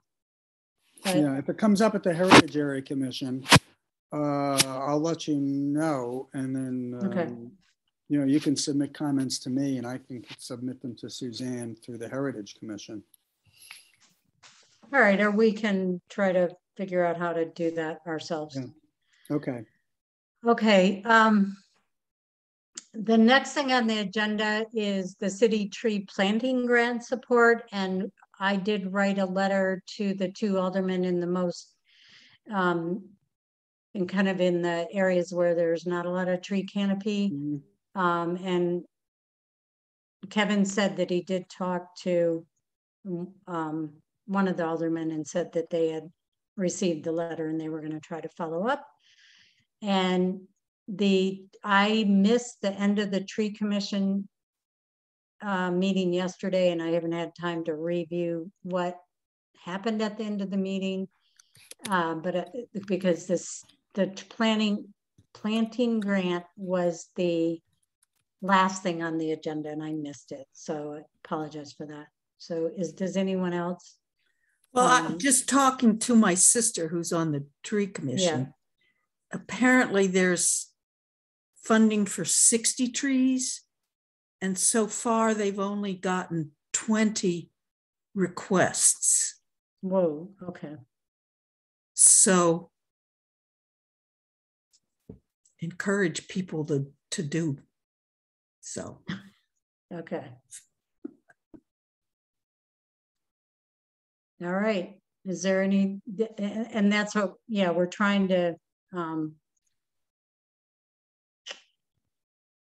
I can't think of anything else that we can do except for just do our own networking. Right. I mean, we could cross-reference it on our web page, but and just send them to Engage Kingston or something. But okay, I'm going to just move forward on new business. The Kingston Forward citywide rezoning. That was what we heard about. Mm-hmm. So is there any more to report based on kind of what we've heard anywhere else? No. The only thing is that there are some other meetings going on. I don't know if Tanya's still on this or not, but Tanya and sending out cards and or reviewing this thing and getting cards out, and Erica Brown was involved, and Rennie, Scott Childress, council, the majority leader of the Common Council has been involved. Tanya, if you're there, feel free to, say something, add to it. Well, I know that the survey is, I think it's great that the survey is going to be also in paper copy. It's looking like there will be more than just the Engage Kingston site for people. And I think it's a really good development that people can give input right now. I don't know. Yeah, I guess that's about it. That's the latest is that and the library will host a box for the surveys, and maybe we can get some posters and stuff up there too. And if anybody knows of any events that are going on, there's a group of us that have been meeting trying to brainstorm ideas to get the word out. And that's one of the things that we're trying to think of is what events are there where literature can be passed out to get people ready for the upcoming Charrette Week, because that's coming up soon. Well, the public meeting on Golden Hill project, if it's you can always drop things off there if it's a public meeting. If it's in person, sorry. Yeah. That's the one thing that I can think of. Okay, anything else? On that. And so I was hearing that there were cards, which I think are survey cards, is that right? And well, our group made up some cards to point people to the Engage Kingston site and Imagine Kingston site. Imagine Kingston site was a site that we put together as a place for people to find all the links that do exist, like the links to the RFP and the proposal by Dover Coal and the Dover Coal website and the Form-Based Code Institute and the National Charrette Institute, a place for people to check in, because there was a lot of time between the City Hall kickoff meeting and figuring out what the dates were and having the stakeholder meeting. The Engage Kingston site just went up 1 week ago. So 2 weeks ago, we were like, when is that site going to go live? And how can we point people to information? Let's just put some information up ourselves. So anyway, that's okay. The Imagine Kingston site, and the card that we made up. Okay, so if people want to give those out, they should contact you. I don't know. Do we want people to? Do we want to? I guess that, yeah, people are welcome to have cards to pass out. We've got the Engage Kingston site up now. So if people just share the Engage Kingston site, they can just tell people about the Engage Kingston site is good now that that's live. And the surveys are going to be paper and shareable too. So people don't necessarily need to. I know that the city was trying to get people to register with Engage Kingston, but for those who are not able to or don't want to, there's also going to be the paper surveys. But yeah, I don't know. I don't think the cards are necessary to just, I mean, if you want a card, we can give you a card. No, that's fine. I was trying to figure out what you meant, if that was the survey. So thank you. Oh, and Ted said there's a Halloween fest and parade at the Y on October 30th. And it's you can see it on Facebook. All right. Then I'd like to go ahead to the next item, unless there's any more on the Kingston Forward. Okay, so are there any communications? Okay, are there any announcements and events?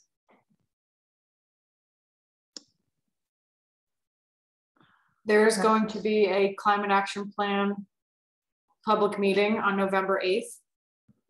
There are actually going to be two of them. One's going to be at noon and one will be at 5 o'clock. And they will both be virtual. They will both be the same. So this will be Cadmus group and the city presenting the draft Climate Action Plan 2030 to the public. A week prior to that, the draft will come out through Engage Kingston. You can check out Engage Kingston. There's a Climate Action Plan page there. The draft will come out a week before the meeting, then there'll be the public meetings, and then it'll be available for 2 weeks after that for people to provide feedback. Okay, thank you. The other event we already mentioned was the Golden Hill Project on October 25th. And Okay. the New York State Oh, yes. Association of Conservation Councils, right? October 21st, October 24th. I think Right. Julie sent this out. Simon's been sending it out and sent, repeatedly. Right. So for those of you that are new, you may want to sign up for this. It's free. And you need to sign up. It is virtual. It's free. There are some in-person things, but you can basically attend virtually, and Julie can put the information in the website. Yeah, the only in-person thing I think is a Sunday, whatever, the 24th, a tour of the daylighting of the Sawmill River in Yonkers. Okay. And the environmental barge that's docked at Yonkers. Okay, thank you. So I encourage you to look at the agenda. It is free, so you could attend one thing or 20 and, see what you're interested in. Okay. And okay, then quickly going to reports and updates. I just had one quick announcement. Sorry. Some of you may be aware of this, but I thought this would be a good place to announce that the Ulster County is hiring a director of the Department of Environment. So you can share that with your networks. It'd be great to have like a diverse pool of candidates for that position because it's pretty important. And the posting is on the county website. Oh, thank you. One last thing is, because I missed the bike and pedestrian master plan discussion, but I'm on the project advisory committee.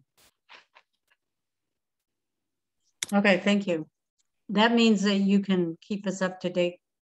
Yes, on that. I can. Yeah, so I'm going to be going on a site tour tomorrow with Emily Flynn and Barton and LaJudas and the rest of the people. Great. They did it today as well. But I had a long drama. It just didn't work. So I couldn't do it. All right. And then, so for the reports and updates, we don't have anyone going to Complete Streets. Is that correct? Mm-hmm. And I think I need to follow up on that and get a liaison, right? Okay, all right, so that'll be my follow-up. Planning board, is there anything we haven't already mentioned, Kevin? I think we already did that. Okay, public safety. I attended last time. I'm not sure going forward, this is a lot of schedule juggling to do this. It just so happened that the climate meeting ended a little early and they started a little late, and I was able to log on and do it, but some months it doesn't work. All right, so what we're going to be looking for, and those of you that are a new member or will be new members, hopefully, is to look for someone that could represent the CAC at the Kingston public safety meeting, which is the one that we report to and kind of tell the Common Council members what we're doing. And it meets on the 4th Wednesday around 6:30. Is that correct, Kevin? Yeah, that's when it's scheduled. Yeah. Yes. And so I have to go. I go to a meeting on the 5th Wednesday, which is the Ulster County Environmental Management Council, so I am unable to attend unless someone wants to go to the Ulster County Environmental Management Council meeting instead. So please think about that and let me know, and we'll bring it up the next time. And these are in person, correct, Kevin? No, this was on They're Zoom. not. Okay, they're remote. Oh, yes, right. They're virtual right, still. Right. Yes. That's where the where we found out about the Tony Davis with the letter on the tree plantings. Right. That he confirmed he received it. Okay. And the so I guess the zoning committee we pretty much heard from now. Zoning is done. I think we've had a lot of zoning today. Yeah. Climate smart. I have to pull the minutes up for Climate Smart and let's do it quickly.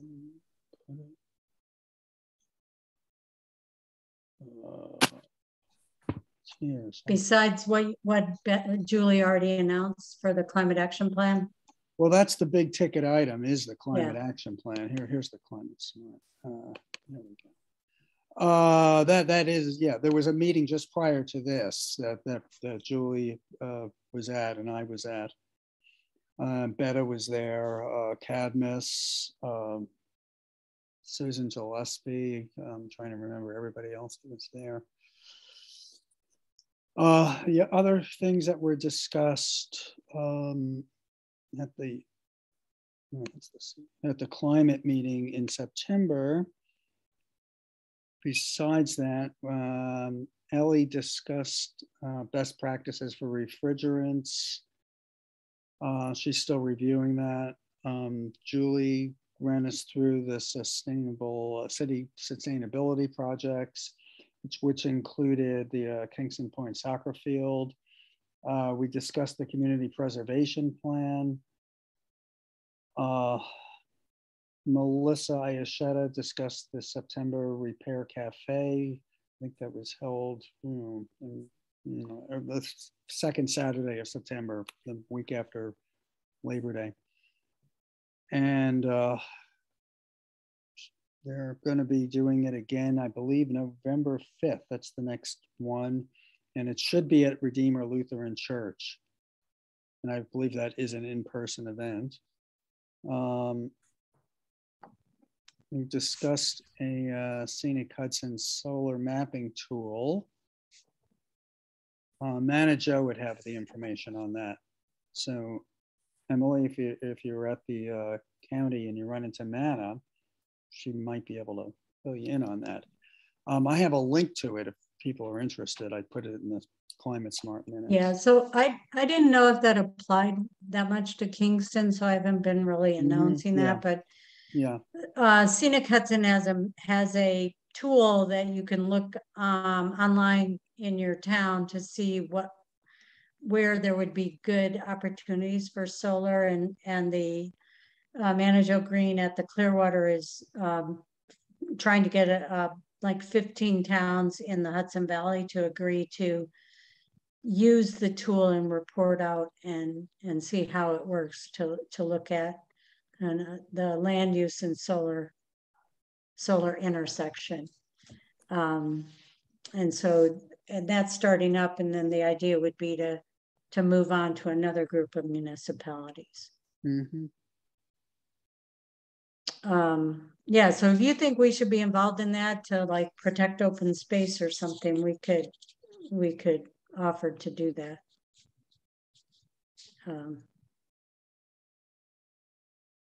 Well, it's just a matter of, I think, looking at the tool. If you want, I can send the link out. I can just include it in the minutes. Oh yeah, that would be fine. Yeah, and then just see what you think, Let me see what else did we have there. Climate Solutions Week was reported by Betta, which included a Green Jobs Initiative, and I didn't have a whole lot of information from Betta on. Yeah, the Sustainable Hudson Valley is doing, I should have announced that as an announcement.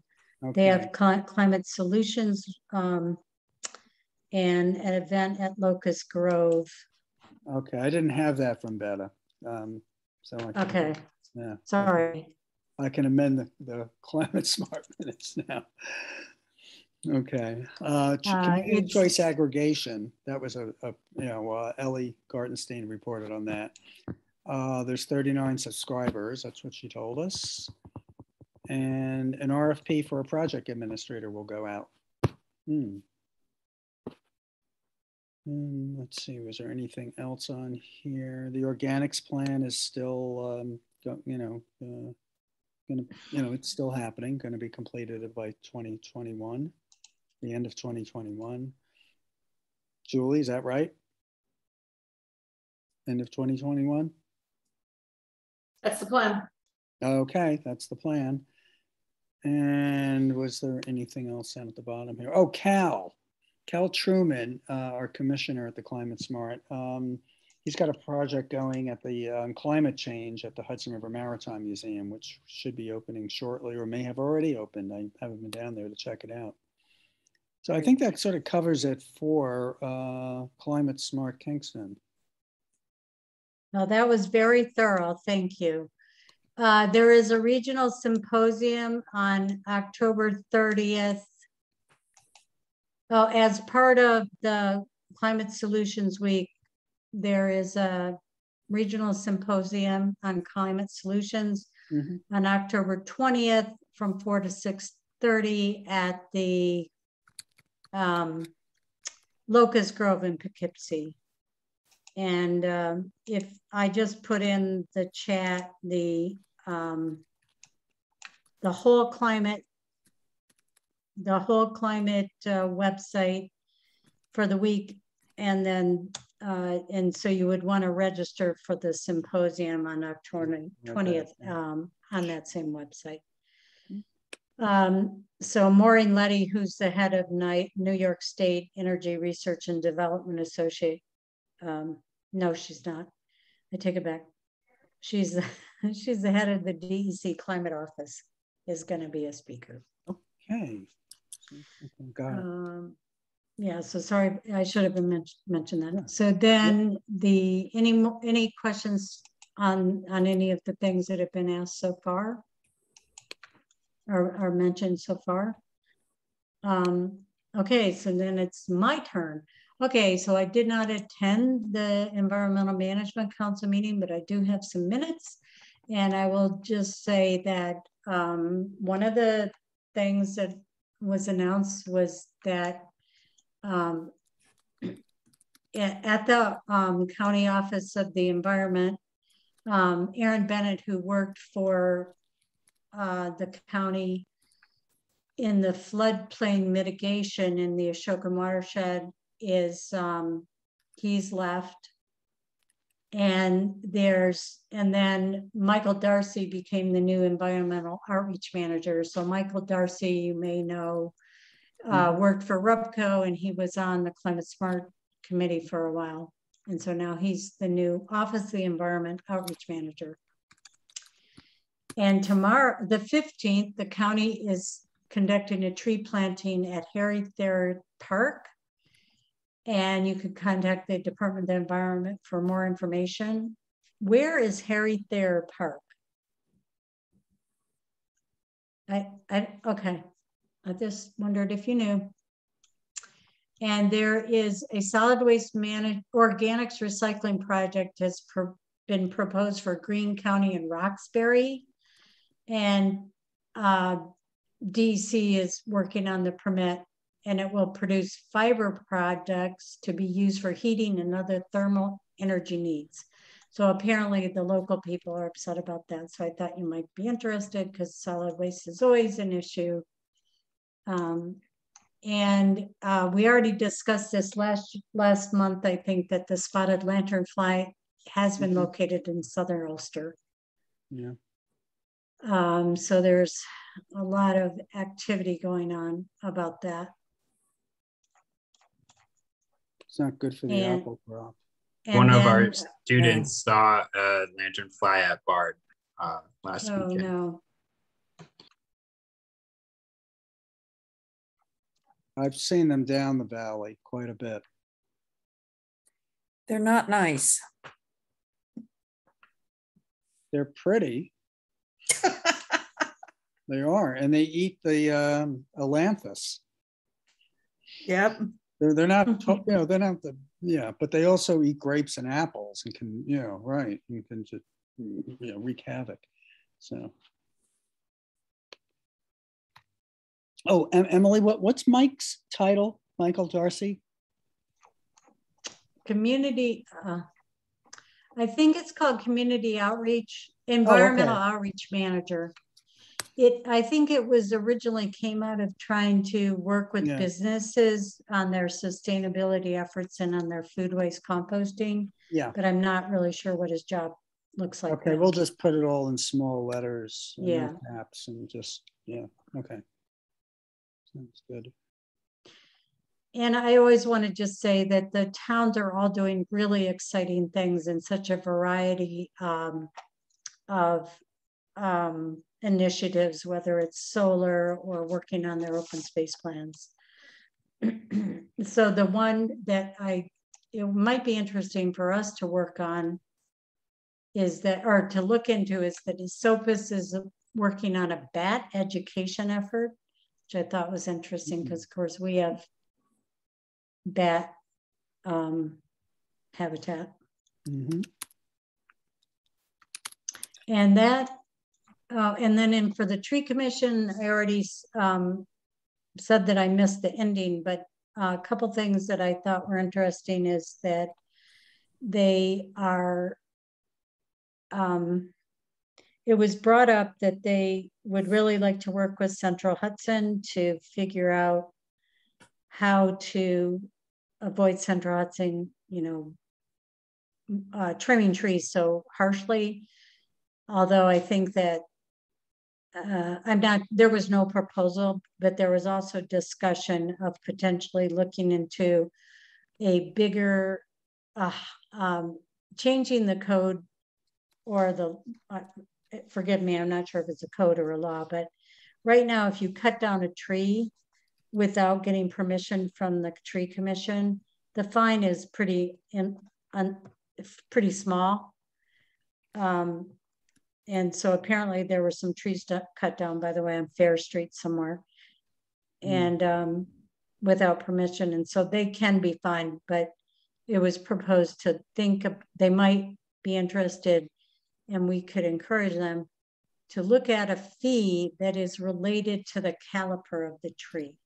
So if you cut down a tree that's this big, it's different than if you cut down a tree this big without permission, because the tree commission does look hard at the tree before they give permission to have it cut down.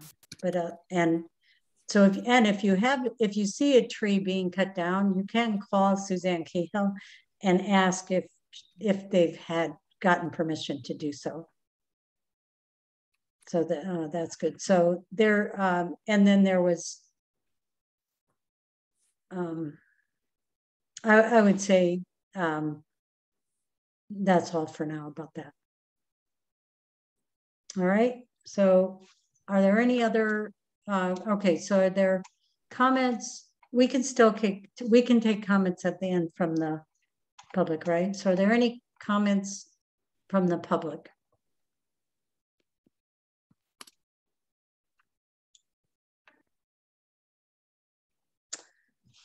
Okay, can I have I want to just thank you all for being here and for dealing with our technical issues and trying to figure out how we can come to agreement on the Foxhall Flatbush, and thank again Amy for coming to speak, and we will be more involved in we will be involved in this zoning, Kingston forward. So Julie. Emily, I just wanted to note that for now, the next meeting is November 9th at 6, but at that meeting, should Anita and Helen be appointed, you'll now have 3 new folks, and it might be at least worth the time to evaluate if the time still works for everybody. Because half of the CAC will be new. Okay. So just as long as you have quorum for the next one, we could evaluate at that time if people want to change the time.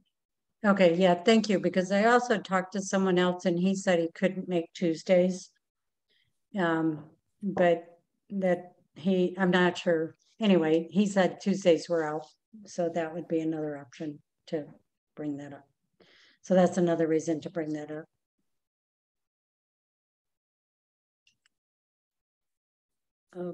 And we are going to meet on the 9th. But there could be land use meetings that day too. Right. So we'll keep that in mind. Right. I'm going to be away for December, not November, but December and January meetings, just as a heads up. But we're meeting virtual. You can still So, attend. I'm out of the state right now. So I'm just ask. Yeah, I was like, no. It's up to you. No, whatever. I'm just teasing.